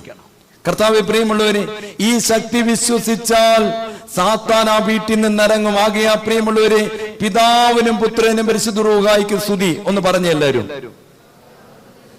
അപ്പൊ നമ്മൾ ചെയ്യുന്ന അടയാളം ഒന്ന് വരച്ചേ. എന്താ ഇത്? കുരിശ്. ഇങ്ങനെ ഒരാൾ വിശ്വസിച്ച് വരച്ചാൽ ആര് മാറും? ഇത് മാറും. കർത്താവ് പറയുകയാണ്, അവനെ തോറ്റ കക്ഷിയാണ്. അവൻ ഇത് കണ്ടാൽ അറിയാം തോറ്റവനാണ്. നിൽക്കാൻ വരത്തില്ലെന്ന്. കുരിശിന്റെ ശക്തി പരിശുദ്ധനായ പരിമള തിരുമേനി സ്ലീബായി എടുത്തപ്പോൾ സാത്താൻ ഓടിയില്ലേ? നമ്മൾ സ്ലീബായി എടുത്താലോ സാത്താൻ ചോദിക്കാ, ഇതാരാടാ? ഇത് അട്ടപ്പാടിയിലെ അച്ഛനാ, നമുക്കറിയാം. പിന്നെ അലർന്ന സിംഹം. എന്താ കാര്യം? ആഴത്തിൽ വിശ്വാസം. കർത്താവ് ശീമോനോട് പറഞ്ഞു, ശീമോനെ വിശ്വാസം വേണോടാ, കുരിശ് വിശ്വാസം വേണം, വിശ്വാസം വരണം. കാണാത്ത കാര്യങ്ങളുടെ നിശ്ചയമാണിത്. ആ വിശ്വാസം നിനക്ക് വേണം. ആ വിശ്വാസം ഉണ്ടെങ്കിൽ നിന്റെ വീട്ടിൽ നിന്ന് സാത്താൻ ഇറങ്ങും. ഇന്നും അനേക വീട്ടിൽ എന്നാ പറഞ്ഞിരിക്കുന്നതെന്ന് അറിയാമോ? ഈ പൂച്ചയും കൂടോത്രം പറഞ്ഞിരിക്കുക. സാത്താൻ ജയിക്കും കേട്ടോ. അവിടെ നമുക്കൊരു വലിയ ശക്തി തന്നിട്ടുണ്ട്. എന്തിന്റെ ശക്തിയാണ്? കുരിശിന്റെ ശക്തി. ഇത് നമ്മൾ വിശ്വസിക്കണം. ഈ ശക്തി നമ്മുടെ മേൽ വന്നു കഴിഞ്ഞാൽ സാത്താൻ ഇല്ലാതെയാകും. സാത്താൻ അവിടെ തീർന്നു പോകും. കുരിശിൽ സാത്താനെ ജയിച്ച കർത്താവ് നമ്മുടെ കൂടെ ഉണ്ടെന്ന് വിശ്വസിക്കണം.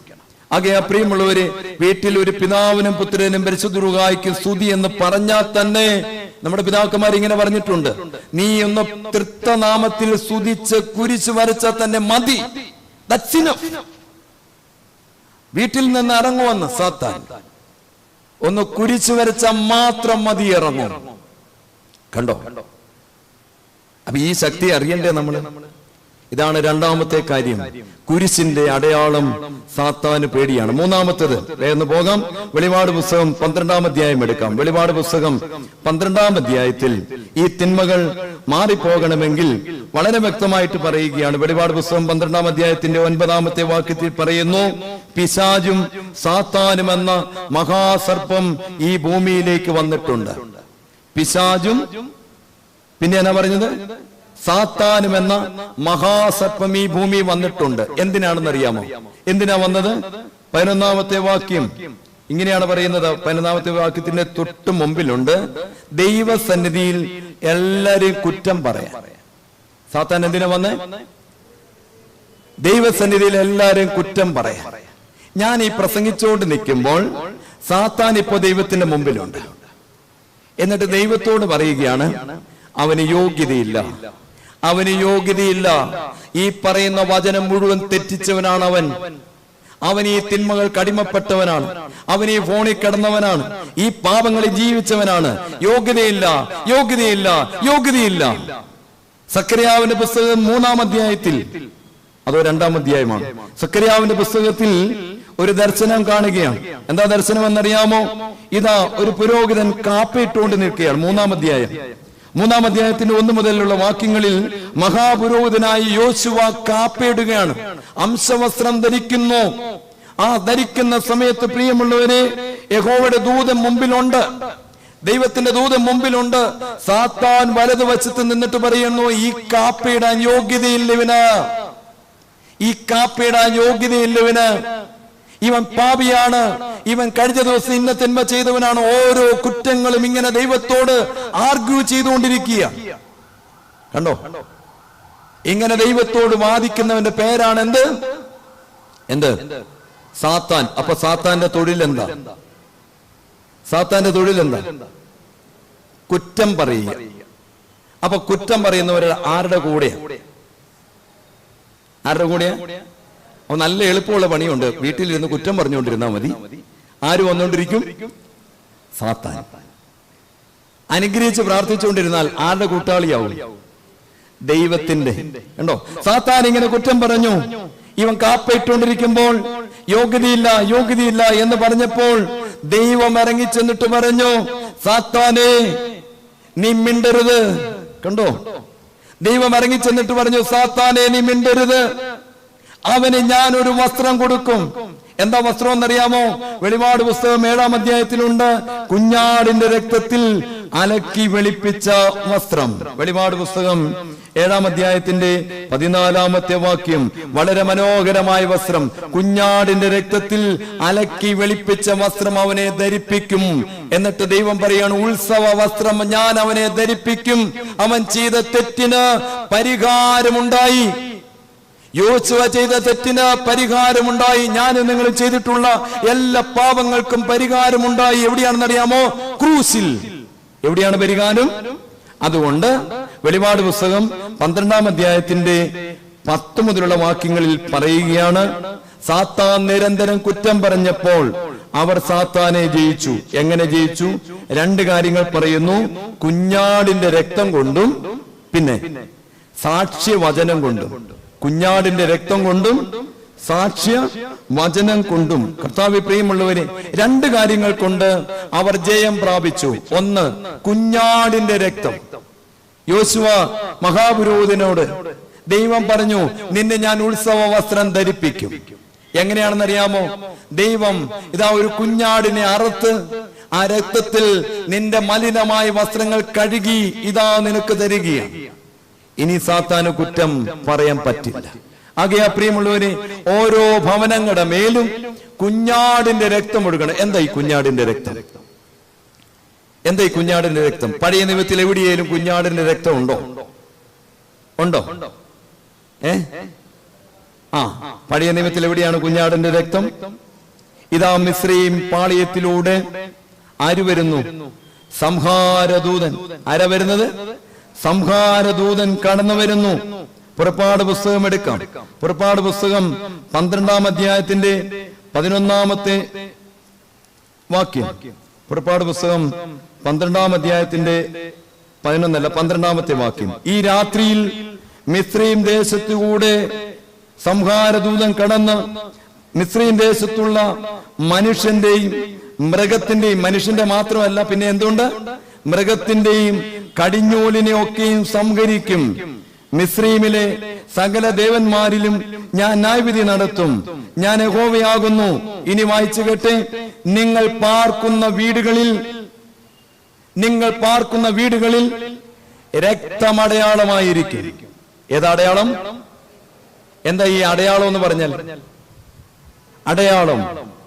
ഇപ്പൊ നമ്മൾ ഈ വരുന്ന വഴിക്ക് ഒത്തിരി അടയാളങ്ങളുണ്ട്. സൈൻ ബോർഡ്സ് എന്ന് പറയും, ഇല്ലേ? അങ്ങോട്ട് പോകുന്ന വഴി, എനിക്ക് ഇവിടുത്തെ സ്ഥലപ്പേരൊന്നും അറിയത്തില്ല, വട്ടിയൂർക്കാവ്, ഇങ്ങനെ ഒരു വഴി. അപ്പൊ ഓരോ വഴികൾക്കും സൈൻ ബോർഡുകൾ. കർത്താവേ പ്രിയമുള്ളവരെ, വെളിപാട് പുസ്തകത്തിൽ പറയുകയാണ്, അവർ സാത്താനെ ജയിച്ചു.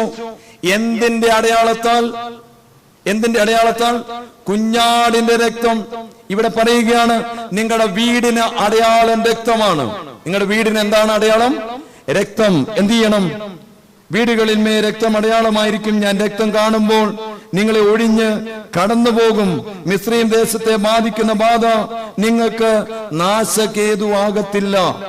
അടുത്തത്, കട്ടിടപ്പടികളിമേ പൂശാൻ 23-ാമത്തെ വാക്യത്തിൽ പറയുകയാണ്, എന്നാൽ കുറുമ്പടി മേലും കട്ടിളക്കാൽ രണ്ടിന്മേലും രക്തം കാണുമ്പോൾ ഒഴിഞ്ഞു പോകും. കർത്താവിൽ പ്രിയമുള്ളവരെ, യേശു കുരിശിൽ മരിച്ചു എന്ന് പറഞ്ഞുകൊണ്ടിരുന്നാൽ ഒന്നും സാത്താൻ പോകത്തില്ല. യേശു കുരിശിൽ മരിച്ച് രക്തം ചീന്തിയെങ്കിൽ, നിങ്ങൾ ഓർക്കണം, അട്ടപ്പാടിയിൽ ഈ അടുത്ത നാളിൽ പേപ്പട്ടി അടിച്ചു. എന്നാ കടിച്ച്? പേപ്പട്ടി അടിച്ചു. അപ്പൊ അതിന്റെ മരുന്ന് അവിടെ ഇല്ലായിരുന്നു, ഊട്ടിയിൽ. അങ്ങോട്ട് പോകണം. അപ്പോൾ ഞാൻ പോകുന്നില്ല എന്ന് പറഞ്ഞാൽ എന്നാ പറ്റും? മരുന്ന് അവിടെ ഉണ്ട്, ഇരുന്നോട്ടെന്ന് പറഞ്ഞാല് രോഗം മാറുമോ? അവിടെ ചെല്ലണം. കർത്താവ് സ്നേഹമുള്ളവർ, കർത്താവ് കുരിശിന്മേൽ രക്തം ചൊരിഞ്ഞു. ഈ രക്തം എന്നിൽ വന്നേ പറ്റുകയുള്ളൂ. രക്തമൊഴുകണം. അതാണ് ആന്റിവെനം എന്ന് പറയും. ആന്റിവെനം. ഞാൻ ഒരിക്കൽ ഒരു സ്വപ്നം കാണാനിടയായി. പല പിള്ളേരും കാണുന്ന ഒരു സ്വപ്നമാണ് പാമ്പ് വരുന്ന സ്വപ്നം, ഇല്ലേ? പലരും കാണുന്ന സ്വപ്നമാണ് എന്ത്? പാമ്പ് വരുന്ന സ്വപ്നം. ഞാൻ അട്ടപ്പാടി ആശ്രമത്തിൽ നിന്ന് സ്കൂളിലേക്ക് പോവുകയാണ്. അവിടെ എങ്ങും ആരുമില്ല, ഒരു മനുഷ്യനുമില്ല, ഒരു വീടുമില്ല. ഇവിടെ ഇരിക്കുന്ന ആർച്ച് ബി എച്ചനും ഒക്കെ നന്നായിട്ട് അറിയാം. അവിടെയൊന്നും ഒന്നുമില്ല, ഒരു മനുഷ്യനുമില്ല. അങ്ങനെ പോകുന്ന സമയത്ത് ചുറ്റുപാടൊന്നും ആരുമില്ല. ആ പോകുന്ന സമയത്ത് പ്രിയമുള്ളവര്, പെട്ടെന്ന് മുമ്പിൽ എന്തോ ഒരു സാധനം, സ്വപ്നമാണേ, മുമ്പിൽ എന്തോ ഒരു സാധനം. ഞാനിത് ഇങ്ങനെ നോക്കി, ഇതെന്താണ്? അതിങ്ങനെ മേലോട്ട് നോക്കിയപ്പോൾ എന്നെക്കാൾ ഉയർന്ന മഹാസർപ്പം ഇങ്ങനെ നിൽക്കുക. മഹാസർപ്പം കേട്ടോ, അതിഭയങ്കരമായ സർപ്പം. സ്വപ്നത്തിൽ ഒരു പ്രശ്നമുണ്ട്, എന്നറിയുമോ? കാറാൻ നോക്കിയാൽ സൗണ്ട് വരത്തില്ല, ഓടാൻ നോക്കിയാൽ ഓടാനും പറ്റില്ല. ഞാൻ വല്ലാതെ സ്റ്റക്കായി. ഈ പാമ്പെന്നെ കൊത്തി. ഞാൻ അപ്പോൾ നിലവിളിച്ചെങ്കിലും അവിടെ എങ്ങും ആരും ഇല്ല. ഞാൻ ആ കൊത്തിയ പാടെ വീണു. കർത്താവേ, പ്രിയമുള്ളവരെ, പാപത്തിന്റെ ശമ്പളം മരണം. അതുകൊണ്ട് പൗലോസ്ലീഹ ഇങ്ങനെ ചൊല്ലി, ഹേ മരണമേ, നിന്റെ വിഷമുള്ള എവിടെ? ഹോശേയ പ്രവചനത്തിൽ നിന്നാ ചൊല്ലിയത്. ഹേ മരണമേ, വിഷമുള്ള എവിടെ? ഏതും തോട്ടത്തിൽ വന്ന സർപ്പം നിന്നെ കൊത്തിയെങ്കിൽ മരിക്കും നീ, ഉറപ്പ്. നീ പാപം ചെയ്തപ്പോൾ സാത്താൻ കൊത്തിക്കഴിഞ്ഞെന്ന്, മരണം ഉറപ്പ്. ഇനി ഇതിൽ നിന്ന് രക്ഷപ്പെടണമെങ്കിൽ എനിക്ക് എന്നാ കിട്ടണം? സർപ്പത്തിന്റെ വെനം എന്റെ കയ്യിലുണ്ട്, എന്റെ ശരീരത്തിൽ കൂടെ വ്യാപരിക്കുക. ഇതിനെതിരായ സാധനത്തിന്റെ പേരെന്താണ്? ആന്റിവെനം. അത് കിട്ടണം. അത് കിട്ടിയില്ലെങ്കിൽ രക്ഷപ്പെടത്തില്ല. ഞാൻ അങ്ങനെ കിടക്കുമ്പോൾ എനിക്കൊരു കാഴ്ച കാണാൻ പറ്റി. എന്താണെന്നറിയാമോ? യേശുവിന്റെ രക്തം. യേശുവിന്റെ രക്തം. എന്നെ നിങ്ങളെയും പാപമരണത്തിൽ നിന്ന് വിടുവിച്ചത് യേശുവിന്റെ രക്തമാണ്. ആ രക്തം നീ കുടിക്കുന്നതിന്റെ പേരാണ് വിശുദ്ധ കുർബാന. അതിന്റെ പേരെന്താണ്? അവിടെ മരിച്ചു എന്ന് പറഞ്ഞുകൊണ്ടിരിക്കരുത്. ഈ വിശുദ്ധ കുർബാനയിൽ ആ രക്തം നീ സ്വീകരിക്കണം. വീണ് കിടന്ന എന്നിൽ കർത്താവ് രക്തം ചുരിഞ്ഞു കുടിപ്പിച്ചപ്പോൾ ഞാൻ എഴുന്നേറ്റു.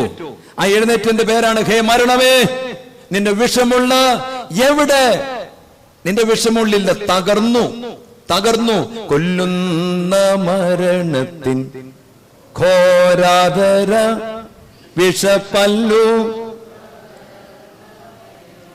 ഇനി തെല്ലും ഭയാമെന്നി മൃത്യുവിനെ വെല്ലു വിളിക്കുകയാ.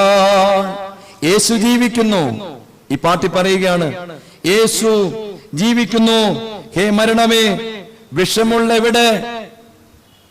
നീ നോക്കിക്കേ, 1 കൊരിന്ത്യർ പുസ്തകം 15-ാം അധ്യായം 55 മുതലുള്ള വാക്യങ്ങൾ. ഹേ മരണമേ, നിന്റെ ജയം എവിടെ? സർപ്പം കൊത്തിയിട്ട് പോയിരിക്കുക. ഹേ മരണമേ, വിഷമുള്ള എവിടെ? മരണത്തിന്റെ വിഷമുള്ള പാപമാണ്. ഞാനും നിങ്ങളും ഓരോ മുറികളിലിരുന്ന് ചെയ്യുന്ന പാപം മരണവിഷമുള്ളാണ്. അത് നീ കൊത്തിയിട്ടുണ്ടെങ്കിൽ മരിക്കും നിശ്ചയം. എന്നിട്ട് പൗലോസ്ലീഹ പറയുകയാണ്, ഇതാ കർത്താവിന്റെ ശക്തി നിനക്ക് ജയം തരും. കർത്താവിന്റെ ശക്തി നിനക്ക് ജയം തരും. പൗലോസ്ലീഹ പറയുകയാണ്, അങ്ങനെ രക്തം നിന്നെ കുടിപ്പിച്ച് ജയം തന്ന ദൈവത്തിന് സ്തോത്രം. ഇങ്ങനെ സ്തോത്രം പറഞ്ഞിട്ടുണ്ട്. ഇങ്ങനെ രക്തം തന്ന കർത്താവിന് സ്തോത്രം. അതല്ലേ 57-ാമത്തെ വാക്യം? ആ ദൈവത്തിന് സ്തോത്രം. എന്റെ കുടുംബത്തിൽ നിന്ന് ഈ പാപ വിഷവാദ മാറ്റിക്കളഞ്ഞ കർത്താവിന് സ്തോത്രം. കർത്താവേ, പ്രിയമുള്ളവരെ, കുഞ്ഞാട് അറുത്തൊന്നും പറഞ്ഞിരിക്കരുത്. ഈ രക്തം വന്നില്ലെങ്കിൽ മരിക്കും നിശ്ചയം. അതുകൊണ്ട് വിശ്വാസത്തോടുകൂടി എങ്ങോട്ട് വരണം? ബലിപീഠത്തിൽ. എവിടെ വരണം? ബലിപീഠത്തിൽ. ആ രക്തം നീ ചെയ്ത പാപ വിഷമുള്ളിന് പരിഹാരം തരുന്നതാണ്. വിശുദ്ധ കുർബാന നീ സ്വീകരിക്കണം. കർത്താവിന്റെ രക്തം സകല പാപവും പോക്കും. 1 യോഹന്നാന്റെ പുസ്തകം 1-ാം അധ്യായത്തിന്റെ 7-ാം വാക്യം. അവന്റെ രക്തം സകല പാപവും പോക്കി നമ്മെ ശുദ്ധീകരിക്കും. കർത്താവ്, പ്രിയമുള്ളവര്, പാമ്പ് കൊത്തിയിട്ട് മാറി നിന്ന് ചിരിച്ചുകൊണ്ടിരിക്കുക, ഇപ്പൊ ചാവും ചാവും എന്ന് പറഞ്ഞു. ഇന്നലെയും കൂടെ ഉണ്ടല്ലോ ഓരോ പാപം ചെയ്യിപ്പിച്ച്, ഇല്ലേ? ആ പാമ്പ് കൊത്തിയിട്ട് മാറി നിന്ന് ചിരിച്ചുകൊണ്ടിരിക്കുക, ഇപ്പൊ അവൻ ചാവും. കർത്താവ് വന്നു, അവന്റെ രക്തം നമ്മുടെ മേൽ അവൻ ഒഴുക്കി. കർത്താവ്, പ്രിയമുള്ളവരെ, വെളിപാട് പുസ്തകം പറയുകയാണ്, അവർ ജയിച്ചത് കുഞ്ഞാടിന്റെ രക്തത്താലാണ്. ആകയാൽ ഈ ബലിപീഠത്തോട് ചേർന്ന് നിൽക്കാൻ വിളിക്കപ്പെട്ട് ഞാനും നിങ്ങൾ ഭാഗ്യമുള്ളവർ. ഈ വിശുദ്ധ ബലിപീഠത്തിലേക്ക് ചേരാൻ വേണ്ടി വിളി കിട്ടിയ ഞാനും നിങ്ങളും ഭാഗ്യമുള്ളവർ. കർത്താവ് പറയുകയാണ്, എന്റെ രക്തം പാനം ചെയ്യണം. എന്റെ രക്തം എന്ത് ചെയ്യണം? പാനം ചെയ്യണം. അത് നിന്നെ മരണത്തിൽ നിന്ന് വിടുവിക്കും. ഈ മരണം മാഞ്ഞു പോകും. എന്റെ ശരീരം ഭക്ഷി. സാത്താൻ ഏതാ ഒരുക്കി? പാതാളം. വചനം പറയാണ്, എന്റെ ശരീരം ഭക്ഷിച്ച് എന്റെ രക്തം പാനം ചെയ്യുവൻ പാതാളത്തിലേക്ക് പോകില്ല. വിശ്വസിച്ച പ്രിയമുള്ളവരെ, അതുകൊണ്ട് ഈ തിരുരക്ത സ്വീകരണത്തിന് ശക്തിയുണ്ട്. ഭവനത്തിൽ നിന്ന് തിന്മകൾ മാഞ്ഞു പോകും. അടുത്ത എന്താണ് പറയുന്നത്? സാക്ഷ്യവചനം. എന്താ പറയുന്നത്? അപ്പൊ തിരുരക്തം മാത്രമല്ല, അവർ ജയിച്ചത് സാക്ഷ്യവചനം. എന്താ ഈ സാക്ഷ്യവചനം? സാക്ഷ്യവചനത്താൽ ജയിച്ചു. എന്താ ഈ സാക്ഷ്യവചനം? ഇങ്ങനെ ഒരു വചനമുണ്ടോ? സാക്ഷ്യവചനം. എന്താ ഈ വചനം എന്ന് പറഞ്ഞാൽ, കർത്താവേ പ്രിയമുള്ളവരെ, രാവിലെ ഞാനൊരു ബുക്ക് കൊടുത്തില്ല, നിങ്ങൾ നോക്കിയാൽ അറിയാം, അതിലൊരു വചനമുണ്ട്. ഞാനൊരു പള്ളിയിൽ ചെന്നപ്പോൾ അവിടുത്തെ അച്ഛൻ പറഞ്ഞ, അച്ഛാ, ഒരപ്പച്ചനും അമ്മച്ചിയും സ്ഥിരമായിട്ട് പറയാ, വീട്ടി വാ, വീട്ടി വാ, വീട്ടി വാ.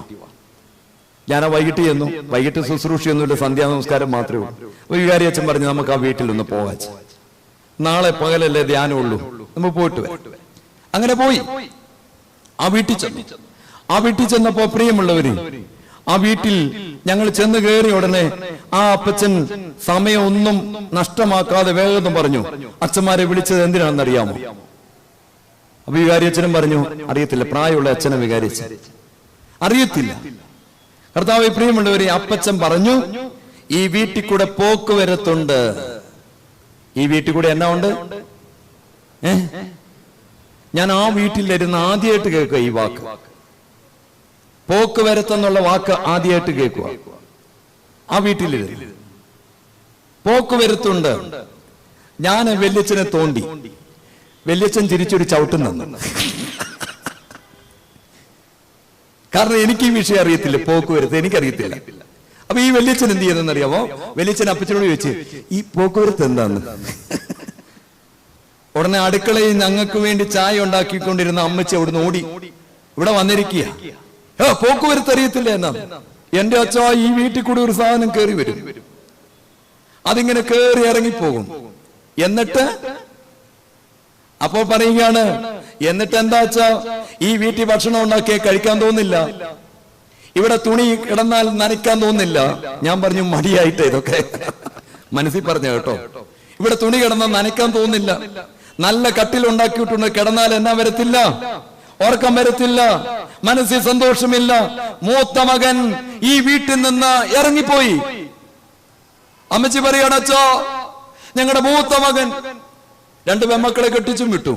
മൂത്ത മകൻ ഈ വീട്ടിൽ നിന്ന് ഇറങ്ങി. എന്തിനാന്ന് പോലും ഞങ്ങൾക്ക് അറിയത്തില്ല. അവനിപ്പോ ഒരു വാടക വീട്ടിലാണ്. ഞങ്ങളുടെ കൊച്ചുമക്കൾക്ക് ഞങ്ങളെ കണ്ടില്ലെങ്കിൽ സങ്കടമായിരുന്നു അച്ഛാ. ആകെ കാണാൻ പറ്റുന്ന സ്ഥലം പള്ളിയാണ്. ഞങ്ങൾ ഞായറാഴ്ചയിലും ഈ പിള്ളേരെ കാണാം. സംസാരിക്കാൻ നിന്നും സംസാരിപ്പിക്കത്തില്ല. പിള്ളേരെ വിളിച്ചു സൺഡേ സ്കൂളെ മറ്റേ വിടത്തില്ല. എന്ത് ചെയ്ത? സംസാരിപ്പിക്കത്തില്ല. അപ്പച്ചൻ പറയാ, അച്ഛാ, എന്നാലും വെളുപ്പിനെ 4 മണിക്ക് അവൻ റബ്ബർ വെട്ടാൻ ഇവിടെ വരുമെന്ന്. റബ്ബർ വെട്ടാൻ ഈ പറമ്പിൽ വരും 4 മണിക്ക് ടോർച്ച് ഒക്കെ ആയിട്ട്. അപ്പൊ ഇതാണ് ഈ പോക്കുവരത്തിന്റെ പ്രശ്നം. എന്താണ്? ഇതാണ് ഈ പോക്കുവരത്തിന്റെ പ്രശ്നം. അപ്പൊ അച്ഛന്മാരെ വിളിച്ച് എന്തിനാണെന്ന് അറിയാമോ? എന്തിനാ ഈ അച്ഛന്മാരെ വിളിച്ച്? അപ്പൊ അപ്പച്ചനെ തെളിച്ചങ്ങോട്ട് പറയാ, അച്ഛാ, ഞങ്ങൾ ഇനി ഒന്നും മറച്ചു വെക്കുന്നില്ല. നിങ്ങൾ സെമിനാരി പഠിച്ചപ്പോൾ ഈ കെട്ടുന്ന പണിയില്ലേ, അതങ്ങ് കെട്ടിട്ടിന്ന് പോയാ മതി. ആരെ കെട്ടുന്ന പണി? സാത്താനെ കെട്ടുന്ന പണിയുണ്ട് കടമറ്റത്ത്. അത് കെട്ടിയിട്ട് പോയാൽ മതിയെന്ന് വന്നിയ കോർപ്പിസ്കോപ്പ അച്ഛന്മാരുണ്ട്. ഇവരൊക്കെ പഠിച്ചോന്ന് എനിക്കറിയത്തില്ല. കർത്താവ് പ്രിയമുള്ളവർ, ഞങ്ങളാരും പഠിച്ചിട്ടില്ല. അപ്പോൾ വല്യച്ഛൻ പറഞ്ഞു, എന്റെ അപ്പച്ച, ഇതൊന്നും ഞങ്ങൾ അവിടെ പഠിച്ചിട്ടില്ല, ഇതൊന്നും അവിടെ പഠിച്ചിട്ടില്ല. പിന്നെ ഒന്ന് ചെയ്യാം, ഞങ്ങൾ എന്ത് ചെയ്യാം? പ്രാർത്ഥിക്കാം. ഞങ്ങൾ എന്ത് ചെയ്യാം? പ്രാർത്ഥിക്കാം. അങ്ങനെ പ്രാർത്ഥിക്കാൻ എഴുന്നേറ്റു. പ്രാർത്ഥിക്കാൻ എഴുന്നേറ്റപ്പോ പ്രിയമുള്ളവര്, ചവണ്ട് മുഷിഞ്ഞ ഒരു വേദപുസ്തകം അവിടെ ഇരിപ്പുണ്ട്. ഒരു ചവണ്ട് മുഷിഞ്ഞ ഒരു വേദപുസ്തകം. ഞാൻ വെറുതെ അത് കയ്യിലെടുത്തു. വെറുതെ എടുത്ത കേട്ടോ. വല്യച്ഛൻ നന്നായിട്ട് പ്രാർത്ഥിക്കുക. കാരണം ഈ വീട്ടിൽ നിന്ന് ഈ സാത്താൻ എന്ത് ചെയ്യണം? സാത്താൻ എന്ത് ചെയ്യണം? ഇറങ്ങണം. നന്നായിട്ട് പ്രാർത്ഥിച്ചുകൊണ്ടിരിക്കുക. അങ്ങനെ പ്രാർത്ഥിച്ച് തീരാറായ സമയത്ത് ഞാൻ വെറുതെ വേദപുസ്തകം വെറുതെ കണ്ണു തുറന്ന് നോക്കിയപ്പോൾ ഒരു വാക്യം ഇങ്ങനെയാണ്, ആരും പോക്കുവരത്ത് ചെയ്യില്ല. അങ്ങനെ ഉണ്ടാകാൻ വഴിയില്ലല്ലോ, അല്ലേ? അപ്പൊ ഞാൻ ഓർത്തു, എനിക്ക് തോന്നുന്നതായിരിക്കും ഇങ്ങനെ. ആരും പോക്കുവരത്ത് എനിക്ക് തോന്നുന്നതായിരിക്കും. ഞാൻ വീണ്ടും ശ്രദ്ധിച്ചു, ആരും പോക്കുവരത്ത് ചെയ്യാതിരിക്കേണ്ടതിന് കേട്ടോ. അപ്പൊ പ്രാർത്ഥനയെല്ലാം കഴിഞ്ഞു. വല്യച്ഛൻ നല്ല ആശീർവാദം കൊടുത്തു. ഞാൻ ഈ വല്യച്ഛന് വേദപുസ്തകം കൊടുത്തു. വല്യച്ഛ ഇതൊന്ന് വായിച്ചു. വല്യച്ഛൻ വായിച്ചു, ആരും പോക്കുവരത്ത് ചെയ്യാതിരിക്കാൻ. അപ്പൊ ഇങ്ങനെ ഒരു വചനം വേദപുസ്തകം നാളുകളായിട്ട് തിരിച്ചു മറിച്ച് നോക്കിയിട്ട് ഇന്നുവരെ കണ്ടിട്ടില്ല. പക്ഷെ അന്ന് ആ വീട്ടിൽ കണ്ടു, ആരും ഇനി പോക്കുവരത്ത് ചെയ്യാതെ വണ്ണം ഞാനൊരു പട്ടാളമായി നിന്റെ വീടിന് ചുറ്റും ഇറങ്ങി വരും. ഞാൻ രാവിലെ പറഞ്ഞു, വചനം ദൈവത്തിന്റെ ശ്വാസമുണ്ടെന്ന് പരിശുദ്ധനായ പൗലോസ് തീമോഥെയോസിനോട് പറഞ്ഞു. എല്ലാ വചനവും God breathed. All scripture is God breathed. എല്ലാ വചനത്തിലും ദൈവത്തിന്റെ ശ്വാസമുണ്ട്. എന്താ ഈ ശ്വാസം? റൂഹ, ആത്മാവ്. എല്ലാ വചനത്തിലും എന്തുണ്ട്? ആത്മാവുണ്ട്. ആത്മാവുണ്ടെങ്കിൽ ജീവനുണ്ട്. വചനം ജീവനും ചൈതന്യമുണ്ട്. വചനം പ്രവർത്തിക്കും. സാക്ഷ്യവചനം എന്താന്ന് പറയാം. ഇതാ ഈ വീട്ടിൽ ഈ വചനം കിട്ടി. സക്കറിയാവിന്റെ പുസ്തകം 9-ാം അധ്യായം 8-ാം വാക്യം. ആരും പോക്കുവരത്ത് ചെയ്യാതിരിക്കേണ്ടതിന് ഞാനൊരു പട്ടാളമായി എന്റെ ഭവനത്തിന് ചുറ്റും പാളയം ഇറങ്ങും. ഇനി ഒരു പീഡകനോ ഈ വീട്ടിൽ കൂടെ കയറില്ല. എന്റെ കണ്ണ് ഈ വീട്ടിലുണ്ട്. എന്റെ കണ്ണ് എവിടെയുണ്ട്? ഈ വചനം വിശ്വസിച്ചോ? ഈ വചനം എന്ത് ചെയ്തു? വിശ്വസിച്ചു. എന്നാൽ ഇത് സാക്ഷി വചനാകുന്നത് എപ്പോഴാണെന്നറിയാമോ? ഈ വചനം വിശ്വസിച്ചാൽ വാ കൊണ്ട് ഏറ്റു പറയണം. ഹൃദയത്തിൽ നീ വിശ്വസിച്ചത് വാ കൊണ്ട് ഏറ്റു പറയുന്നതിന്റെ പേരാണ് സാക്ഷ്യവചനം. റോമാലേഖനം 10-ാം അധ്യായം 10-ാമത്തെ വാക്യം. ഹൃദയം കൊണ്ട് നീതിക്കായി നീ വിശ്വസിക്കുകയും വാ കൊണ്ട് രക്ഷയ്ക്കായി ഏറ്റുപറയുകയും ചെയ്താൽ നിന്റെ കുടുംബം ലജ്ജിക്കത്തില്ല, സാത്താൻ ഇറങ്ങും. ഇതിന്റെ പേരാണ് സാക്ഷ്യവചനം. ഹൃദയം കൊണ്ട് നീ വിശ്വസിച്ച വചനം വാ കൊണ്ട് ഏറ്റുപറയണം. വാ കൊണ്ട് ഏറ്റുപറഞ്ഞാൽ ആ വചനം നിന്റെ വീട്ടിൽ നിവൃത്തിയാകും. സാക്ഷ്യവചനം. വെളിപാടിൽ പറയുകയാണ്, അവർ സാത്താനെ ജയിച്ചത് കുഞ്ഞാടിന്റെ രക്തം കൊണ്ടും അനേക വചനം കൊണ്ടും.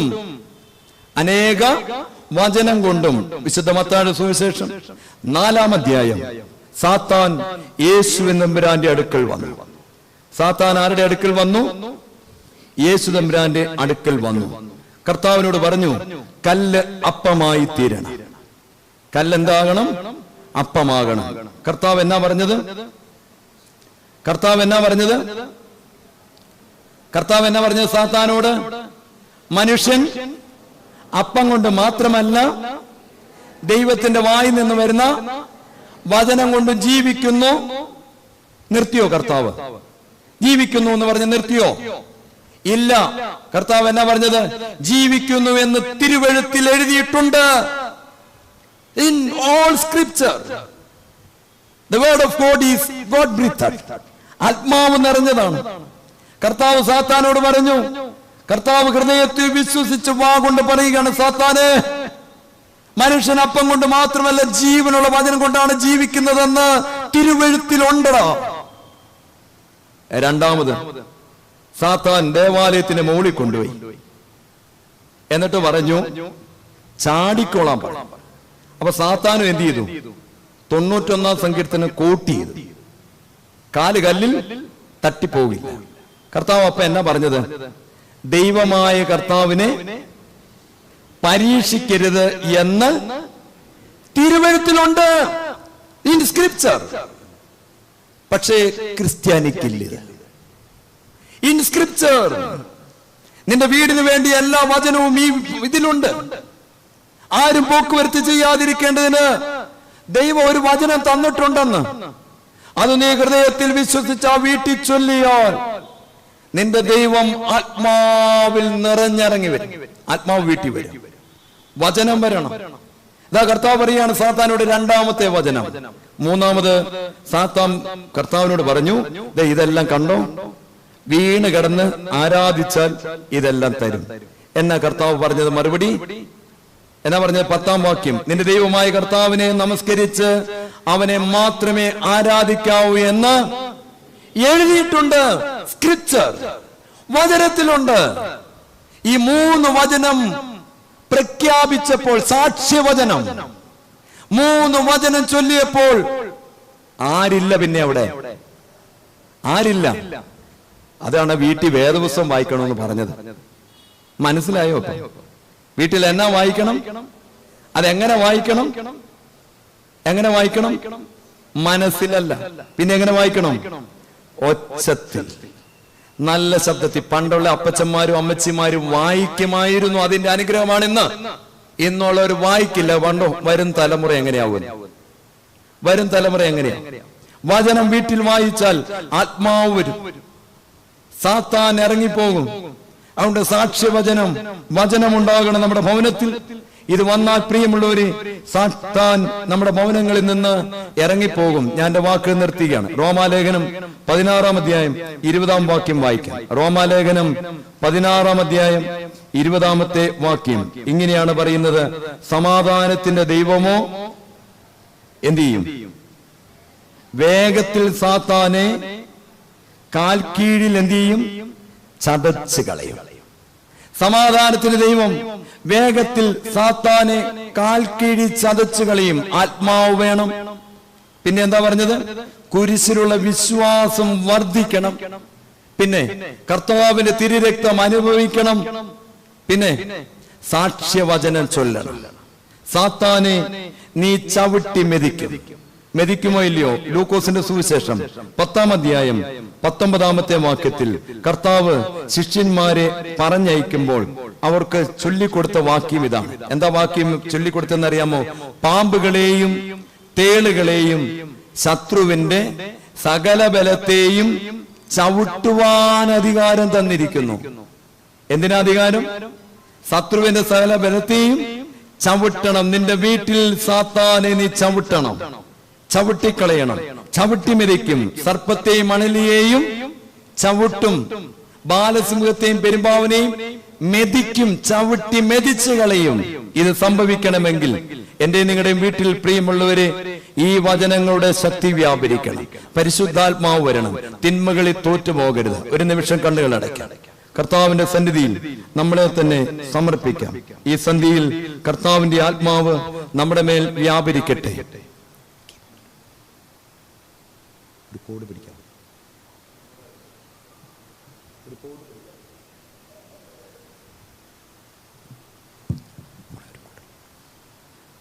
കണ്ണുകൾ അടയ്ക്കാം. കർത്താവ്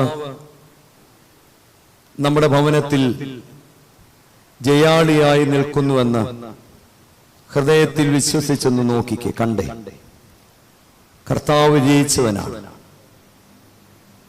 എന്റെ ദൈവമേ, എന്റെ ഭവനത്തിൽ ഓരോ മുറികളും സാത്താനിരിക്കുന്ന സ്ഥലമാണോ? പാപങ്ങളിൽ കുടുങ്ങിക്കിടക്കുകയാണ്. തിന്മകൾ കാണുന്ന, തിന്മകൾ പ്രവർത്തിക്കുന്ന ദൈവമേ, രാവും പകലും തിന്മകളിൽ വ്യാപരിക്കുന്ന ഭവനമാണ്. ഈ സമയത്ത് നാം ഇരിക്കുന്നത് ദൈവസന്നിധിയിലാണ്. കർത്താവ് നമ്മളെ കണ്ടിട്ടുണ്ട്, അറിഞ്ഞിട്ടുണ്ട്. അബ്രഹാമിന്റെ മക്കളാരും സാത്താന്റെ കീഴിലാകാൻ ദൈവം സമ്മതിക്കില്ല. ഈ സന്ധിയിൽ കർത്താവിന്റെ മുഖത്തേക്ക് നോക്കാം. അവങ്കിലേക്ക് നോക്കിയവരാരും ലജ്ജിച്ചില്ല. ഏതെങ്കിലും ഭവനങ്ങളിൽ നമ്മുടെ കുടുംബത്തിലുള്ള ഏതെങ്കിലും ആത്മാക്കൾ നഷ്ടപ്പെട്ടിട്ടുണ്ടോ? ബ്രഹ്മ നഷ്ടപ്പെട്ടതുപോലെ നമ്മുടെ സ്വഭാവം കൊണ്ട് നഷ്ടപ്പെട്ടു പോയവരുണ്ടോ? അറിവില്ലായ്മ കൊണ്ട് ആട് തെറ്റിപ്പോയതുപോലെ നഷ്ടപ്പെട്ടിട്ടുണ്ടോ?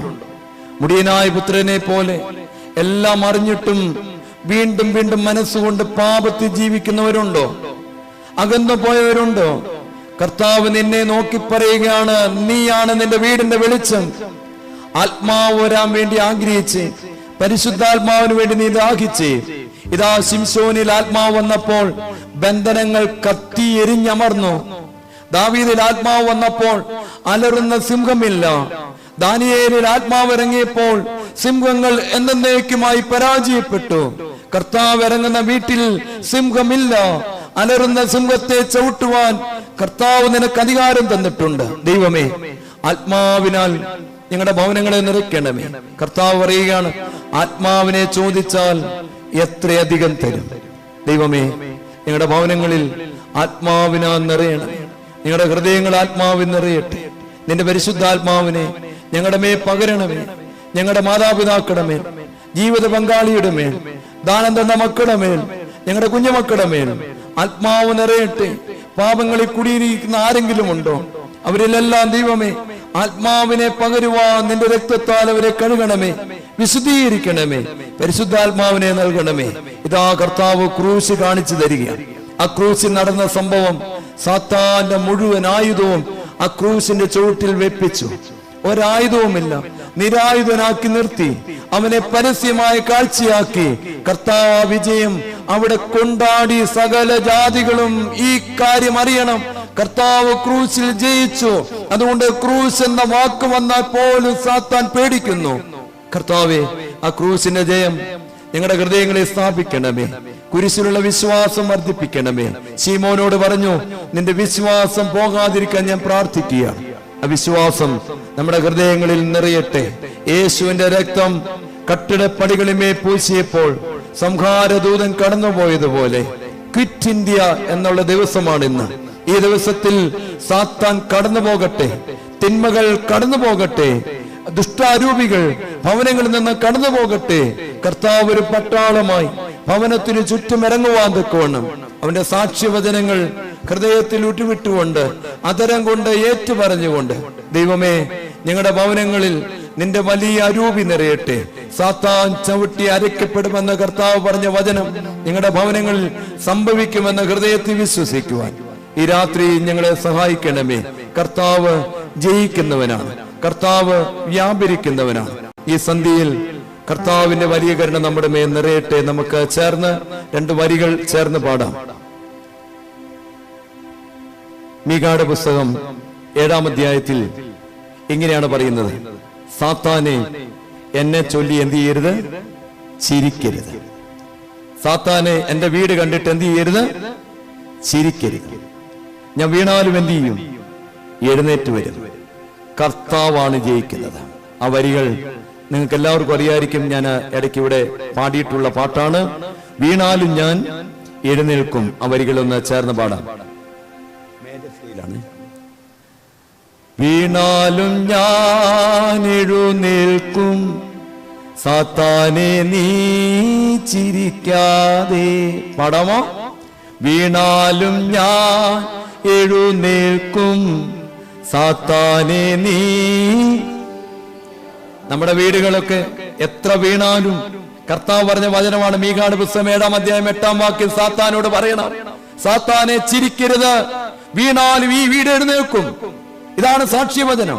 നീ ഇങ്ങനെ പറയണം, ഞാൻ പാപത്തിൽ വീണുപോയവനാണ്, വീണാലും എഴുന്നേൽക്കും. അതുകൊണ്ട് നല്ല ശക്തമായിട്ട് പാടിക്കേ. വീണാലും ഞാൻ എഴുന്നേൽക്കും, സാത്താനെ നീ ചിരിക്കാതെ. അടുത്ത വാക്യം, എന്നേക്കുമായി നീ തകർക്കപ്പെടും. പാടാമോ? എന്നേക്കുമായി നീ. അതിനിച്ചിരി ശക്തി വരണം, ആത്മാവ് വരണം. എന്നേക്കുമായി നീ തകർക്കപ്പെടും. പാടിക്കേ. കർത്താവെനിക്ക് വിജയം തരും, കർത്താവെനിക്ക്. വിജയിച്ചൊരു വീട് ഹൃദയത്തിൽ വിശ്വസിച്ച് ഇങ്ങനെ ഒരു വീട് തരും. ഒന്ന് എഴുന്നേറ്റ് നിൽക്കാമോ? നമുക്ക് ഈ പാട്ട് പാടി ഈ ശുശ്രൂഷ അവസാനിപ്പിക്കാം. നമ്മുടെ ഭവനത്തിൽ ആരാ ജയിക്കുന്നത്? ആരാ ജയിക്കുന്നത്? കർത്താവ്. വിശ്വസിച്ച് കർത്താവ് ജയിക്കും. ഒന്ന് പറയാമോ? കർത്താവ് ജയിക്കും. പറഞ്ഞേ. ഏത് ആത്മാവ് നഷ്ടപ്പെട്ടാലും തിരിച്ചു വരും കേട്ടോ. വിശ്വസിക്കണം. സാത്താൻ എന്ത് ചെയ്യും? തോറ്റവനാണ്. വീണാലും ഞങ്ങൾ എഴുന്നേക്കും. ചേർന്ന് പാടാമോ? എന്റെ കൂടെ പാടാമോ?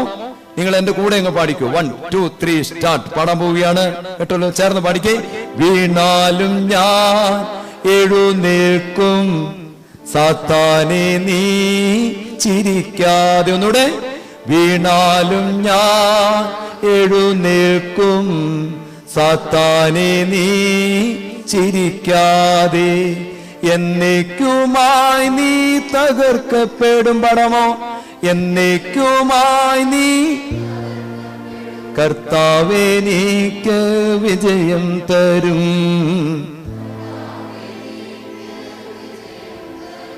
കർത്താവേ നീക്ക് വിജയം തരും. ഈ 4 വരി വീട്ടിൽ പാടിയ കർത്താവ് ഇടപെടും. ഇത് മീഖയുടെ പുസ്തകം 7-ാം അധ്യായം 8-ാം വാക്യമാണ്. സാത്താൻ മീഖയുടെ കുടുംബം തകർത്തപ്പോൾ ദൈവം മീഖയോട് പറഞ്ഞു, എടാ ചൊല്ലടാ, സാത്താനെ നോക്കിയിട്ട് പറ, സാത്താനെ നീ തോക്കും, വീണാലും ഈ വീട് എഴുന്നേറ്റ് വരും. കർത്താവ് വെളിച്ചമാണ്. അവിടുത്തെ വചനം എങ്ങനെയാ? വെളിച്ചം. വെളിച്ചത്തിന്റെ പ്രത്യേകത ഇരുട്ട് കയറില്ല. വെളിച്ചത്തിന്റെ പ്രത്യേകത എന്താണ്? ഇരുട്ട് കയറില്ല. ഇറങ്ങും, സാത്താൻ ഇറങ്ങും, കർത്താവ് വിജയം തരും. ആകയാൽ നിങ്ങളുടെ ഭവനത്തിൽ സാത്താൻ തോക്കും, കർത്താവ് ജയിക്കും, വെളിച്ചം വരും. ഇത് ഹൃദയത്തിൽ വിശ്വസിച്ച പ്രിയമുള്ളവരെ, നമ്മുടെ ഈ ശുശ്രൂഷകൾ ഏറ്റവും അനുഗ്രഹമായി തീരും. സാത്താൻ നമ്മുടെ ഭവനങ്ങളിൽ നിന്ന് മാഞ്ഞു പോകട്ടെ. തിന്മകളുടെ കെട്ടുകൾ ഇറങ്ങിപ്പോകട്ടെ. കർത്താവ് ജയിക്കുന്ന കാഴ്ച കാണാൻ കർത്താവ് ചിരിക്കണം. കർത്താവ് എന്ത് ചെയ്യണം? ചിരിക്കണം. ഇവിടെ ഇരിക്കുന്ന ഓരോ മത്തായി, മറിയാമ്മ എല്ലാവരും കാണുമ്പോൾ കർത്താവ് എന്ത് ചെയ്യണം? ചിരിക്കണം. കർത്താവ് ജയിക്കുന്നവരായി തീരണം. അതിനാണ് ദൈവം ആഗ്രഹിക്കുന്നത്. കർത്താവ് നമുക്ക് തന്ന അനുഗ്രഹത്തെ ഓർത്ത് നന്ദി പറയാം. ഈ കൺവെൻഷന് കടന്നു വരാൻ തക്കോണം ദൈവം തന്ന വലിയ നന്മയ്ക്കായിട്ട് സ്തുതിക്കുന്നു. ഇതിലെ എന്നെ ക്ഷണിച്ചിട്ടുള്ള ഇതിലെ വന്യ കൊറപ്പീസ്കോപ്പാച്ചന്മാർ, വന്യ വൈദിക ശ്രേഷ്ഠർ എല്ലാവരോടുമുള്ള സ്നേഹവും നന്ദിയും ഞാൻ അറിയിക്കുകയാണ്. നിങ്ങളെല്ലാവരും ഈ സമയം വരെ പ്രാർത്ഥനയോടുകൂടി ഇരുന്നു. നിങ്ങളെല്ലാവരോടുമുള്ള കർത്തൃനാമത്തിലുള്ള സ്നേഹവന്ദനങ്ങൾ അറിയിച്ചുകൊണ്ട് നിങ്ങളുടെ പ്രാർത്ഥന ഞാൻ ആവശ്യപ്പെടുകയാണ്. നിങ്ങൾ എല്ലാവരും പ്രാർത്ഥിക്കണം. അട്ടപ്പാടി ആശ്രമത്തിലേക്ക് കടന്നു വരാം. നിങ്ങൾക്ക് അവിടെ കോയമ്പത്തൂർ വന്നാൽ എളുപ്പത്തിൽ, ട്രെയിനിൽ അവിടെ ഇറങ്ങിയാൽ എളുപ്പത്തിൽ നിങ്ങൾക്ക് ആശ്രമത്തിൽ എത്താവുന്നതാണ്. നിങ്ങളെല്ലാവരെയും വളരെ സ്നേഹത്തോടുകൂടി സന്തോഷത്തോടുകൂടി അട്ടപ്പാടിയിലേക്ക് ക്ഷണിച്ചുകൊണ്ട് നിർത്തുന്നു. ദൈവം നമ്മളെ എല്ലാവരെയും അനുഗ്രഹിക്കുമാറാകട്ടെ.